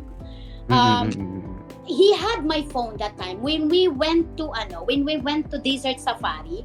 He took my phone and just simply video himself. Hello everyone. Nagbablog siya. I'm here at the moment. We are here in the desert safari. Tapos pinapanood namin siya. And then we were just so shocked na, uy, ang anak ko at that age, may na siya, may mga na siyang ganyan. So sabi ko, why don't we push him? Kumbaga, so, kung sabi, doon yung siyempre kasi sa YouTube, hindi pwedeng younger, di ba? So, nahirapan ako. So, kumbaga, nag-open ako ng ko. And then, sabi ko sa Facebook, okay naman. So, kasama ko siya.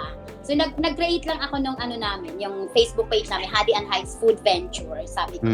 Create natin para gawa tayo ng cooking channel natin or food venture kasi mahilig din kami kumain-kain, mag-try ng different kind of food, international, lahat-lahat. Oo, Japanese or Chinese lover food siya, by the way. So, yun yung kumbaga nagiging siya, nagiging help siya sa akin. Hindi siya pabigat. Hindi siya pabigat. Kasi most of the time, I think, not naman lahat, but some of the content creators, especially mga maliliit na content creator tulad natin, di ba? Yeah. So, parang ganun. Most of the time, they really push themselves so hard to change and adopt the meta world. And what happened is they don't have time already with their family. But in your case, you actually involve them in your contents, and I can see how Hadi, especially during the live streaming when you give tala to the viewers, nakakamangha kasi he is the one giving you inputs to time na parang nagdi-dead air. Ito gawin natin, mami. Yeah. Nag-i-English tong batang to. Maintindihan ko kaya to. So nakakatuwa talaga yung mga ganon. So of course nakikita ko rin yung mga content niyo po na talagang I can see how challenging it is to always prepare food every day. And hindi lang basta-basta ang food, may pa art pa, may iba-ibang kulay, mga ganun. I see it. I really can attest to that meron talagang ganap na ganun si Mama Heidz. So ano naman yung masasabi ni Habi tungkol doon na meron ng nabibisi na, syempre sobrang busy pa. 'Di ba sabi mo kanina every Saturday and Sunday merong doctorate class. Buti na lang napasok pa ako sa Saturday na to. 'Di ba? So I'm so glad about, giving me time naman na ma-interview po kayo, Mama Heidz. So per hour. Ano naman masabi ni Per hour to, may charge to. Nakailang oras na tayo? Oh my gosh.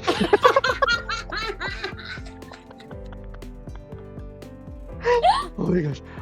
Invoice na lang, ma'am. Pag-usapan muna natin yan, baka maka-discount ako. Mapainom ako ng kape. Oo. So ano nga nasabi ni Mama? Gusto ko yung tanong ko kanina. Ano nga nasabi ni Habi? Hindi pa nga natapos. Oo. Nagkuhaan na ng invoice. Okay. I would say I am a very lucky wife to have a supportive husband in whatever dreams or whatever lifestyle na ginagawa ko. Nandyan lang siya to support. Nagsusuportahan kami. Ayan, tawag nito. Let's say for example, hindi naman namin napapabayaan ng isa't isa sa bahay. We take turns. Kumbaga, nandyan prepared. Kung gusto niyang magluto, everything is there naman. Nasa fridge, ready. Kung sino yung may time magluto. Ngayon, nag-aagawan na nga ng pagluluto. Gawa na nga ng So sabi ko, sige, ikaw yung magluto ng lunch or for natin, dinner. Ako na ang bahala. Kasi si Hadi talaga, iba yung mga niya. Iba yung mga foods na gusto niya. So, minsan lang namin siya mapapakain ng yung mga normal na foods na kinakain na kumbaga din health conscious din kasi siya, veggies. Very good. Makikita niyo siyang kahit na ganyan yung katawan niya mataba, I would say he's a health conscious boy. He'll never kahit nandyan mga chocolates nandito lang sa tabi namin, nandyan lang, he will never touch. So ganon, siya, tawag nito, give and take lang kami, mag-asawa. Kumbaga, okay, weekend, daily, kumbaga, ako yung maglalaba, kumbaga, ilagay ko lang sa washing machine, syempre, late siya gigising, siya yung magsasampay, ganun lang kami. Take turns. Sasabihin ko, babe, sabi ko, may labahan tayo dyan, isampay mo lang pagkagising mo, ganun. So, yun. He's also, I would say, a full-time, din talaga, a husband. Kasi, he's the one, siya din nagmamanage, virtually manage our business in the Philippines, financially. Siya yung talaga, yung parang naka-record yan. May may group chat kami. One of my staff are watching at the moment. Naka-synchronize. Baga pati yung namin, pati yung attendance nila, DTR nila, is kailangan i-send nila. Updated. Ako yung magla-likes, magsi-signature ako if they want something, if they request some financial na kailangan, si Habi lang yung kumbaga, yung responsibilities, we subdivide. Ganon, oo. Yung tinasabi na you're actually living in a modern life, so live in a modern family structure. Yes. Yung parang there's no gender when it comes to responsibilities, especially for your family. No. Diba? Huwag mong sabihing under Bisaya. Ano yung term na Under yun? Desire? Under Desire. Oo, yun pala yun. Hindi. No. Don't, that. Huwag mong, tanggalin nyo yan, guys. Tanggalin nyo yan. O, tanggalin nyo yung yan. Kasi, wala sa gender ang pagiging, alam mo yun. Hindi, it's just a matter of paano nyo i-manage mag-asawa yung mga responsibility. Kasi working din siya, working ako. He's a father, I'm a mom. Kumbaga, he's tagalinis, tagahugas, ganon. Alam mo yun? Tagapaglaba, di ba? Yes. and we manage our alam mo yun, binabalance din namin yung life leisure namin. We manage to go vacation. Alam mo yon, hindi din, wag mo din yun na dahil busy ka, alam mo yon na kumbaga i-spend mo na yung excuse. Yes, no. We do manage our time na magkaroon ng time sa isa't isa, quality time, kahit man lang yung saglit or whatever. We still manage our time. We still kumbaga balance. Yung sabi nga nila, what's the reason why you're working? It's because of my family. I want to help them, blah blah blah. But when you're already with your family, you're on your phone. Exactly. You're so busy. You're in your laptop, ganon. So parang naging given na lang yung sagutan na ganun eh. But when you are with your family, what you're doing, hindi mo siya binibigyan ng time, which is something na talagang dapat din natin pag-usapan ng ganun, especially in a family setup. And you are living in a different country, hindi Philippines. Kasi kahit na magbagal-bagal ka dyan or magtamad-tamad ka dyan, that country that you're living will never change just for you. Kung ayaw nila yung late, ayaw nila yun, di ba? Yes. Yeah. Tama yung may comment lang dito. Si Ma'am Shia yan. Shout out kay Ma'am Shia. If your kid opens the door to a showcase, to showcase her talent, embrace it. Just love that. Yun. Parang ni Ma'am yun na, yes, that's yung quote. True. Yes. Yung quote na yun. Nailagay ko din sa screen natin. If your kid opens a door to showcase his or her talent, embrace it. Di ba? Yes. Parang, for example, meron akong nakita na isang video na parang pinakita yung picture na kung titingnan mo as a different person, not involved sa taong nagpakita, yung batang nagpakita ng picture, you would say parang stick lang. Tapos may part ano tawag dito? Yung ear ng pusa. So if you're not a good parent, sabihan mo lang yan, ano ba yan? Parang pusa na walang kain, di ba? Ganon. But if you're a good parent, you embrace it and talk about it. Kasi kinuha ni baby yung tawag dito, yung attention mo to talk about it.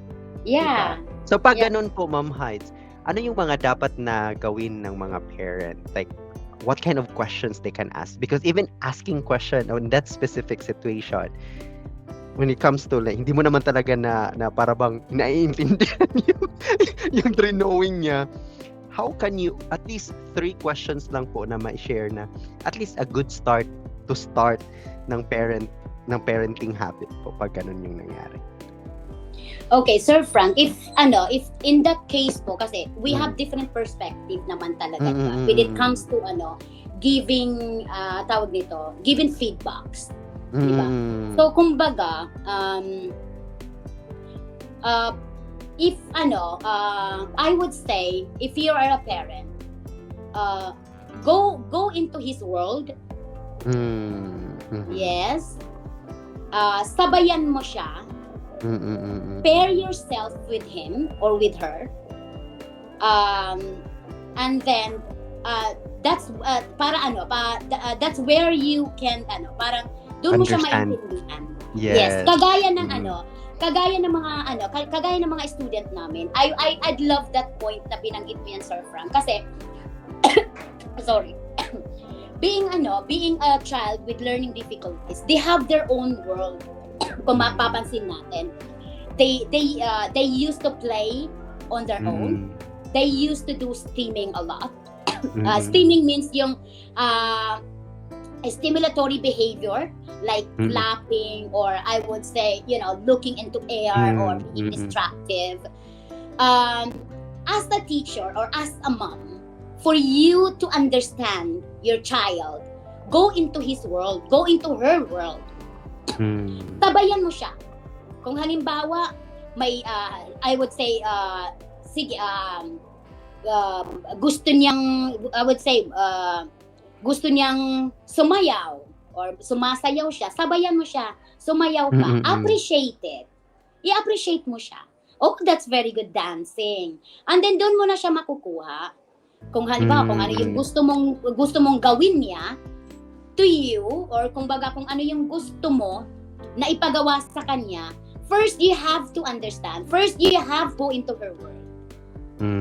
Kunin mo muna yung loob niya. Pair yourself para mas magkaroon kayo ng connection. It's like saying that you really have to prove to your child that the reason why you're saying this, because you see, I understand you. Yes. Like yung that, trust. Yes, build up the trust. Yes, kahit na anak natin 'yan, or kahit na estudyante natin 'yan, may something pa rin na itatago nila. And then they can just hindi nila namamalayan na pinapakita nila into their action. So doon mo siya, kaya niya pala ginagawa yon dahil ito yung gusto niya, dahil ito pala yon. Kumbaga, you really need to look into details kung ano yung mga alam mo yon.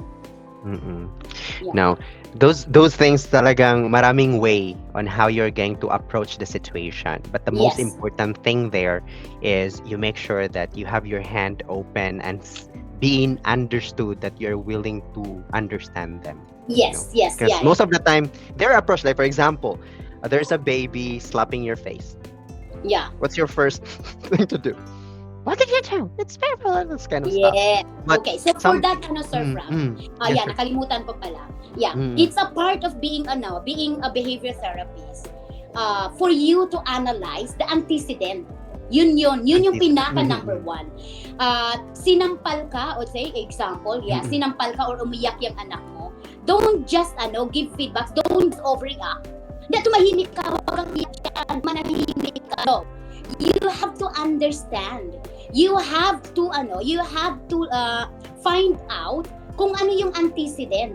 Why he is crying, why she cried, bakit ka na sinampal, o bakit niya tinapon yung isang bagay. Any moves or any actions that your child persists or pinakita, you have to come into the point na find the root cause. Yes. Mo muna, hanapin mo muna kung ano yung antecedent. Bakit kaya siya umiiyak? Ano yung dahilan? What's that? So that in the ABA point of view, that's what we call ABC. A stands for antecedent, B stands for the behavior, and then C stands for the consequence. Find the antecedent, why the behavior happened, before you give the consequence. Okay? So yun. So ABC always yan. So kahit na sino, kahit na sa matanda pa yan, kahit na sa kanino, you can really apply that kind of dealing the behavior or dealing your child or dealing a person. Okay, lagi mo yung hanapin yung prior, the antecedent, why the behavior happened, why the behavior occurred. You have to find out paano. Okay, let's say for example, the child umiiyak siya, iyak sa isang kwarto. Bago ka mag-overreact sa behavior, you have to go back to the antecedent. I-check mo, just check. Is the child hungry? Is he Mm. wet ba siya? Kailangan ba niya basa ba yung Change diaper niya? diaper? Mm-mm. Yes. Or is it parang nakagat ba siya ng lamok or whatever? Yes. Kung may nararamdaman siyang mas inner, kumbaga may Mm-mm. may Hindi hindi makikita alam. sa labas. Which is very hard to kumbaga identify as a magulang. Yes. Yun yung parang nakakatakot na pakiramdam na yung iiyak yung anak mo that you doesn't know what's going on, what happened. Diba? Then you have to go for a consultation, medical consultation na. And bago ka kaya pala siya umiyak. Yun pala yung dahilan bakit siya umiyak. And then give the consequence. Diba? Hindi yung umiyak na siya, umiiyak, sasabihan mo na siya kaagad, tumahimik dyan, okay, you're on timeout. Diba? Ilalagay mo siya sa corner, naka-time out na siya. It's just the same of being a teacher, being a magulang, ganon. Bago tayo magbigay ng consequence sa kahit na sino, we have to find the root. We have to go back. We have to dig kung ano yung kung ano yung pinagmulan ng isang bagay, di ba? Wow. Kung ano yung We really have to remember the ABC, antecedent, ABC. behavior, Yes. EBC. Yes. EBC. Yes. ABC. Antecedent, Antecedent. behavior. Antecedent. Antecedent. ABC. Antecedent, behavior, and consequence. Yes. May natutunan ako, guys. Yes. Diba? Wala pa akong baby, pero I'm sure I'm gonna be performing teaching lessons with kids. So, ganun lang, You diba? really have to that, Sir Frank.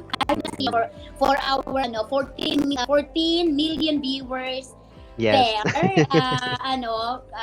teacher ka man, nanay ka man, or kahit anong status ng buhay mo ngayon, you really have to embrace that ABC before dealing the behavior. Kahit na sino. Okay? Kahit na magmamaritis man yan sila, huwag ka kaagad mag-react na, huy, ang chismosa nyo naman. Hindi, anuin mo muna kung bakit sila nagchichismis. Is it something to do with your alam mo yan, before ka Yes! Alam mo yan. Diba? So, minsan kasi, yung mga ganyan, sabi ni Ma'am Shayan, kudos Ma'am Heidz, Ula Jing, you've unlocked a lot of in terms of parenting. Noted ang ABC. And pareha tayo, Ma'am Shayan. Noted tayo dyan. Diba? So, minsan kasi most of the time when we face a problem or a consequence na parang anticipated natin, we really tried to save ourselves by saying, wala naman akong ginawa, or ano bang ginagawa niyo sa akin, di ba? Yes. But most of the time, we really have to look at in the mirror and just check. Yes. Ano bang ginawa mo? Di ba? Yes. So for example, reflection, mag-reflect ka. like for example, you choose to become a content creator. Your friends will not be the first person to like your videos because they know you well. Because they know you well. Hindi ka naman talaga ganun sa totoong buhay. Diba? So like for example, in my case, I just choose to be myself. I love talking to people. That's why marami tayong mga kaibigan sa Pilipinas. And most of the time then, they want to go with me with serious lang. Na usapan, nagkakape, mga ganon. But there are times that they want to go out like adventure or they want to drink together. Most of the time wala ako. And then ini-anticipate ko, ba't ganun pag mga problema, ako yung ginaganon, tapos ako yung kausap, pero kapag mga happy time, wala ako. Then I realize, I get the antecedent. It's because I'm that kind of person for them. You know, I always talk to them. I like talking about life.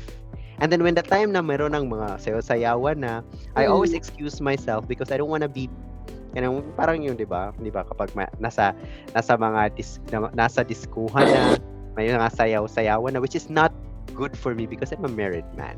Di ba? So, it's something like that. You really have to find, you have to understand the situation happened simply because meron ka ring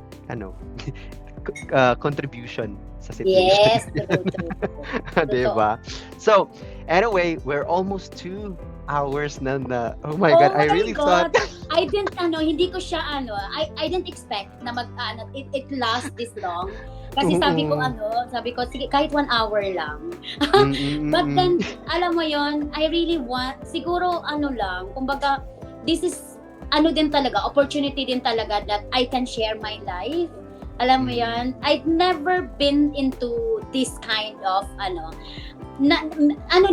pili lang yung mga taong nakakakilala sa akin, nakakaalam ng buong history ko, sa totoo lang. Oo. You know what? It's because when we understand the objective of the talk, we love talking about it. Yes. Diba, as a teacher. Yeah. So the main focus there is to really understand, normal people, and we are normal people. And yes, exactly. Yeah. And I really urge to make like a voice for people na gusto ding makatulong na ma-inspire yung iba. Of course, each of us, we need help in our own way, diba? Yeah. We need help. But sometimes tayo, gusto din, for you to become able to help, you need to know how to help. Yes, that's true. So, yeah. para yung ibang tao makatulong sa'yo, you really have to know how to help people just by inspiring them, talking to them. And this FrankTalks is actually with that objective. Yeah. Hindi lang to kapag OFW ka, pag-uusapan ka ni FrankTalks. Yeah. No. If you're willing to talk about and motivate other people, teach other people, this would be a shortcut here in FrankTalks. Now, of course, you have mentioned about you engaging to Facebook na ano yung mga aabangan ng mga taong pupunta sa pahina nyo in a short while, of course. Pagkatapos ng live natin. Ano po ba yung mga, ito lang po muna, ano yung mga contents na pinag-upload natin sa ating page? And then, para naman ma-excite sila, what are ano yung mga ini-expect namin na tutunghayan sa iyong mga contents in the future po? So far, kasi we love traveling. So ang ko talaga, that's why I created that page like food venture. Gusto ko sana siyang i-link into yung food and travel. Adventure. Oo, travel. adventure. So kaya food venture. Pero 'di ba nagtanong ako sa last time kung ano yung magandang combination kasi gusto ko din sanang i-feature yung at the same page. So ang ginagawa ko na lang ngayon for my personal account, I uploaded mostly travels. Yes. And then for cooking adventure, nasa page namin ni Hadi, yung Hadi and Heidz food venture. So ganun that's na actually very important because yes. Our intention is to upload things, right? But we really have to be disciplined din. Anong klaseng page ka? Because it will give you clarity of your intention. Yes, yeah. So kasi Sir Frank, from the start, from then, I love traveling. And then I love cooking. I love cooking since kasi nga as an eldest child sa family. Ikaw yung tagaluto, second mommy na. Yes. Ako lahat, kumbaga tagaluto na ako na din. So kumbaga from I learned a lot from my tatay. Inna lillahi wa inna ilaihi raji'un. It means like peace be upon him. Ako kumbaga sumalangit na nga kanyang kaluluwa. Yes, Namatay din. He's a cook. Yeah, I'm so proud of him. Yeah, he's a cook.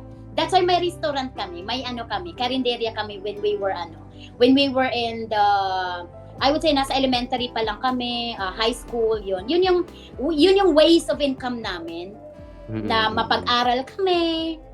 Yes, yun yung kumbaga natuto talaga ako sa kanya kasi to be honest, my mom, I would say ang alam niyang lutuin gata lang. Nothing else. Mahal na mahal siya ng tatay ko. Sa pagmamahal, hindi siya marunong magluto, hindi siya marunong mamili. Baby ang nanay ko sa tatay ko. Kaya, tawag nito, kahit na dito, kahit na alam mo yun, hindi pa rin siya, kumbaga, he's not that independent. Kaya nung namatay yung tatay ko, naging emotional na tayo. Kaya namatay yung tatay ko, kumbaga, naging siya, kumbaga, nabigla yung life. Buti na lang nandun kami, nagabayan siya. Kasi ni alam yung ipamamalengke, hindi niya alam. Ni hindi yan nakabili ng bigas, Sir Frank. Ang tatay ko ang tagabili, tagaluto. Alam mo yun, oo. So that's because tawag nito. So yun, kumbaga, I love cooking. It's my passion. It's my passion to teach, kumbaga. So, in a way, sabi ko, ano ko na siya. Kumbaga, gawin ko na siyang, anong tawag nito? Niche. Oo, kumbaga, yun na yun. Sabi ko, this is my passion. So, why not? Diba? Bakit hindi ko pakikinabangan? And I love collecting things. Yang alam mo yung mga, lalo yung sa mga kusina. Kung nakikita mo, mapapansin mo, I love, hindi lang dahil pinapakita ko yan. Kahit na, ang tagal ko nang nabili yan. Sabi ko anak, ano nga natin? Tawag nito? Kunwari, in-unbox natin, pero matagal na nandyan. Just to, alam mo yon. Experiment. Yes, sabi ko pakinabangan. Alam mo yon. So yun, I love collecting things talaga. But I would say kung sabi ko, tambak na ang mga gamit. Kasi different kind of collection sa kusina. Yung mga cute something. Lagayan ng mga or I love that. So, I love cooking. I love traveling. Yun. I love teaching. Marami pa palang mga unboxed boxes si ma'am. So, ibig sabihin, ang daming aabangan. Dami pa talagang aabangan. And we will be able, like, yung mga ganun na contents, actually, nakaka-appreciate talaga kasi we were able to travel with them. Yeah. Yung iba, may iba naman kasi na traveler that they just gonna focus on their experience. But there are also content creators that they involve their audience of the experience. Yeah. Diba may ganun?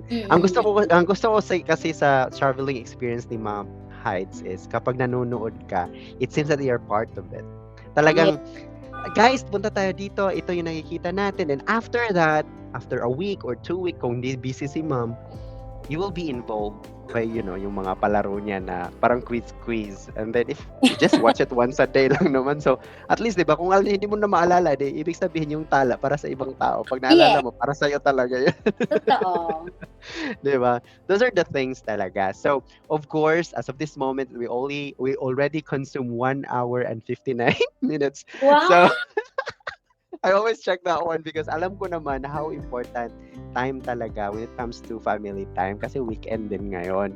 So, ang target ko talaga 1 hour pero sabi ko hindi, yung mga in-impart ni Ma'am Heidz is very mabibigat na usapin, mga real talk, di ba?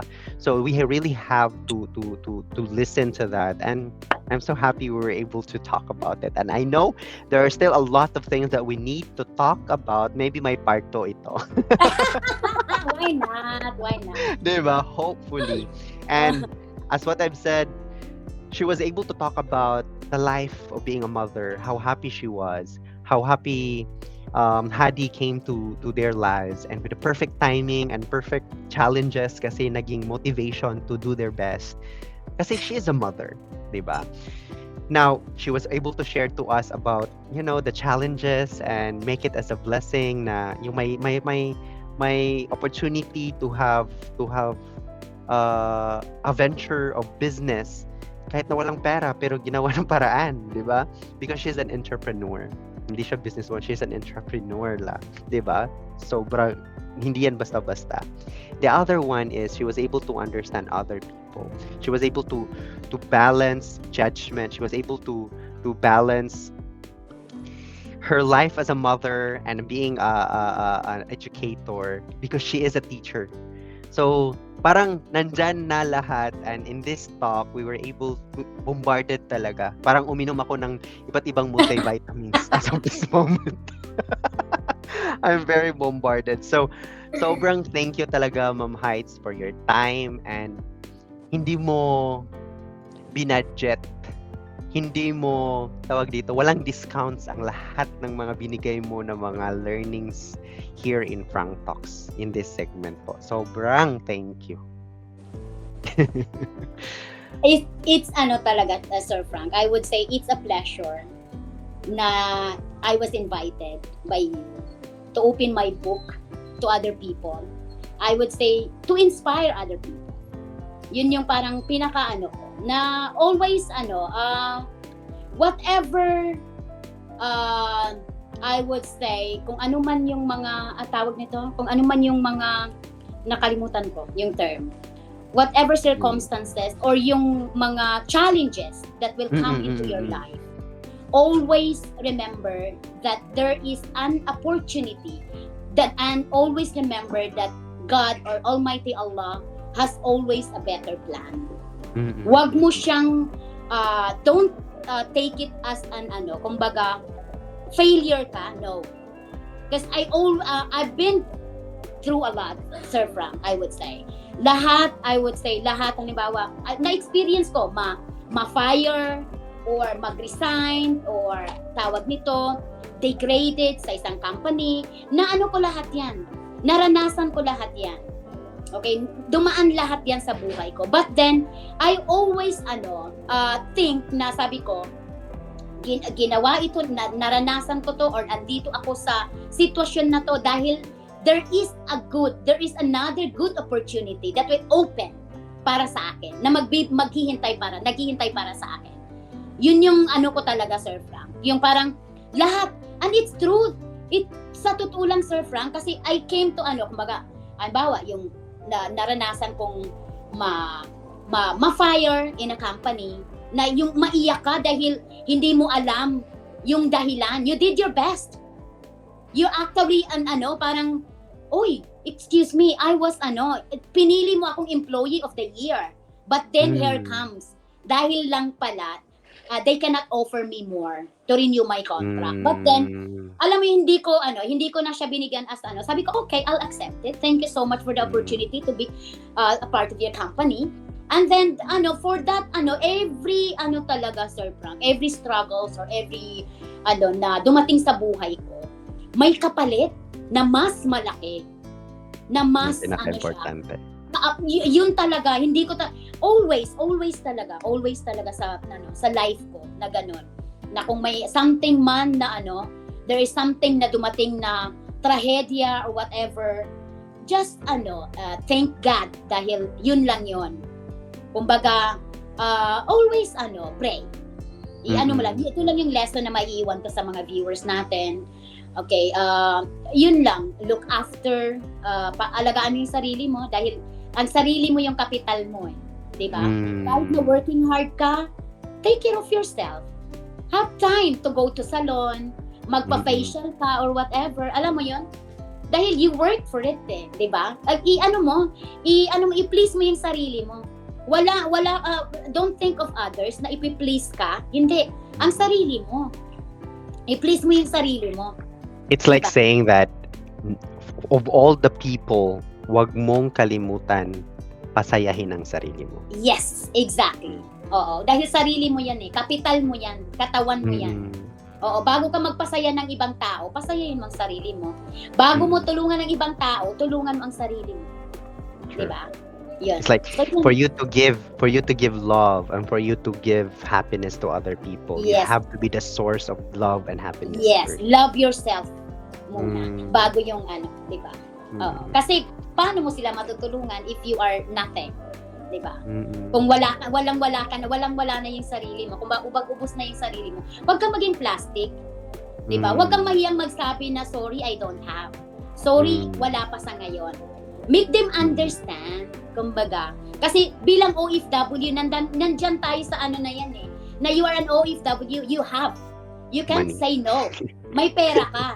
Mahirap magsabi na wala ako ngayon. Hindi. Nakakahiya. Yes, nakakahiya daw. Yes, to be honest. Kahit na, kapatid mo man yan, my sister are watching, pag sinabi kong wala. Diba? Pag sinabi kong maghintay ka. Hindi, wag kang magsinungaling sa sarili. Don't pretend. Always.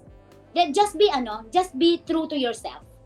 Para maging it's like saying din na you can actually pretend to other people. You can even lie to other people. But you can never lie to yourself. Exactly. Yes. And that's a burden, napakalungkot na buhay if nilahat mo pati na sarili mo pinapaniwala mo. Yes, that's true. Diba?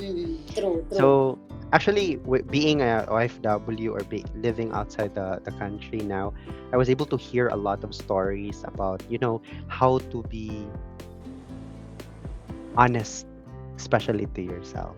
Yeah. Kasi hindi sa lahat ng bagay, you have extras.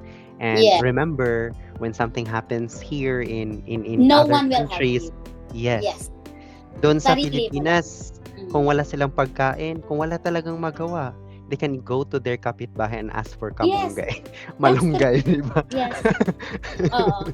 Oo. So, those are the things we really have to, but of course, every situation is different, di ba? We understand the situation of others, why they have to do that, of course, for special cases. But, you know, what we're trying to say here is, you really have to take care of yourself because ayaw mo rin namin na mangyari yung panahon na you are actually teaching those people that you want to help how to be Yes. dependent. Yes. Diba? So it's there's advantage and disadvantages about our actions, but always choose na wala kang inaapakan na tao and you're not Yes. lying to yourself. Yes. Oh my God, parang hindi talaga matapos-tapos to because we are Hindi actually talaga. May now. part 2 talaga to eh. Oo, kasi parang merong urge to say more, 'di ba? Kasi parang we are able to understand now the objective of helping people. But again, guys, for those people who are watching now and later for the people na natutulog na kasi may gagawin bukas, especially it's Sunday kasi baka gagala with the family at maaga-agang mag-alisan. So of course they're gonna watch this in the recorded live. Don't worry guys, it will be available in FrankTalks playlist, kwentuhan ng ating mga kababayan. Also will be available in our YouTube channel, but of course it will be sobrang edit para maiba talaga yung content. Kasi masoko, masiloso si Kuya M. But anyway, I hope guys, if you have any questions, you can actually comment below. If you have any suggestions about the new contents or sino yung gusto nyo kausapin natin dito sa FrankTalks, you can actually comment below. And then make sure to watch this instruction below so you could be able to receive a 100 na tala, 100 tala para po maibigay po natin yon sa ating mga taga-subaybay. So, for Mommy Heidz, please invite po sa ating mga kababayan na puntahan po yung ating Facebook page na Hadi and Heidz Food Venture po. How about Hadi? Letting Hadi invite them po. Come here, Mama. Come here. Mm-mm. All right, guys. Hello, Hadi. Please invite our kababayan to visit your 2 active Facebook pages. Okay, thank you. Okay, invite, Mama. Say hello. Hello. Please, okay, invite them. Don't be shy. Please check our Louder, Mama, louder. please check our Facebook page and our other Facebook pages. No, that's the Mama's personal account, and then your page, our page, the Hadi and Heidz Food Venture. The one, Yes, on the screen. the one over here and here. He is so smart. Alright. Right? So yan, they can guys. actually do lahat screenshot ng para maano. Yes. Sa lahat ng viewers natin and Sir Frank's followers, I wish followers nyo din kami or follow na din nyo kami sa page namin. Yes. Ayan. So, at kung gusto nyo magkatala, ayan, nagmimigay sila ng tala. Nagpapalaro kami. Dapat nga magpapalaro kami ngayon. But then, it's really an opportunity na ma-invite ni FrankTalks, ni Sir Frank sa niya. It's really tawag nito, I would say a blessing. Blessing to Sir Frank. No po. Thank you po talaga sa pagpapaunlak. You know, I just have a simple dream, just to, I think the objective of just letting people hear our story. Sobrang daming story ng pagiging OFW. Yeah. And Ma'am Heid's story is one of the evident na kakaiba na storya naman, 'di ba? Yeah. Yung doors open, close, meron pang Yeah. layover, merong anghel na dumating sa buhay, and blessings come, blessings come. So, as what we said, dito sa Frank in Japan, Frank Talks, kabayan, laban lang, di ba? And of course, diri sa mga Bisaya, diri sa Frank in Japan, mga Tagalog, padayon lang. Okay, Yeah. so I think it's time for us to say thank you so much and see you in our next live streaming. Of course, stories of OFW, stories of Filipinos, stories of small content creators, stories of people who can influence other people. This is Frank Talks again with Mommy Heidz, Ula Jing. Make sure to follow her in her Yes. Facebook po. Isang pasasalamat ko rin po sa kanya na masubaybayan nyo din po kung bakit siya aking na-invite, because I'm also influenced by her to do live streaming in Facebook. Totoo. Taga-subaybay lang po talaga ako. Kung meron man akong mga live before, it's because of a job. I was a brand ambassador of a company, so I have to do live streaming in Facebook. But this time, doing something for the objective of helping people. This is so selfless action na, okay, gawin natin to because I can, diba? So thank you so much, guys, for watching. Thank you so much, guys, for keep on. Parang sinasabayan niyo ako sa excitement ko every time I open a book. I talk about other people, especially in FrankTalks. I don't Parang know how ano, to sir. finish this. Yeah, parang ano, Sir Frank, parang biglang dumami pa yung viewers natin. Kanina 10 lang, tapos naging 16. Parang naging Totoo. exciting ang, alam mo yun. Yung Ayaw yata nila pinag-uusapan matapos natin. yung gabi. All right. Anyway, guys, we really have to say good night. And later, guys, please go to Mommy Heidz Facebook. And every weekend, meron po siyang pa-live. And she actually give tala for the viewers. So make sure that subaybayan nyo din siya. Marami po kayong matutunan parenting. And hopefully, in the future, pag marami na talagang time si Mommy Heidz, she could be able to impart her knowledge about what she is studying right now. And that's basically about, teaching with different able students, right? Yes, yeah. Meron na tayong suggestion niche para kay Ma'am Heidz. Actually, Baka naisip naman. ko yan, Sir Frank. Actually, Mm, naisip mm. ko yan. But, sabi ko, lang, kasi, Controversial. controversial. Yung topic. Oo. Mahirap siyang gawing, But with your experience and expertise, when you finish doctorate, you have a mouth to speak about it. Inshallah. Diba? Yes, So, inshallah. Sabayan thank niyo you ako. so much. Diba? Pag ginawa na yan ni Ma'am Heidz, magko-comment agad ako. Hi! Nangyayari na rin. Hopefully, kasi may pa-free na rin na learning yung hindi naman magtuturo, pero yung baka may kapamilya sila or they can actually use it for their family din. Yeah. I'm looking at it. I'm considering, kino-consider ko siya, but then, alam mo yun, I really need to look into details din talaga kung paano ko siya, alam mo yun, sisimulan. Ayaw ni Hadi na 2 lang na page.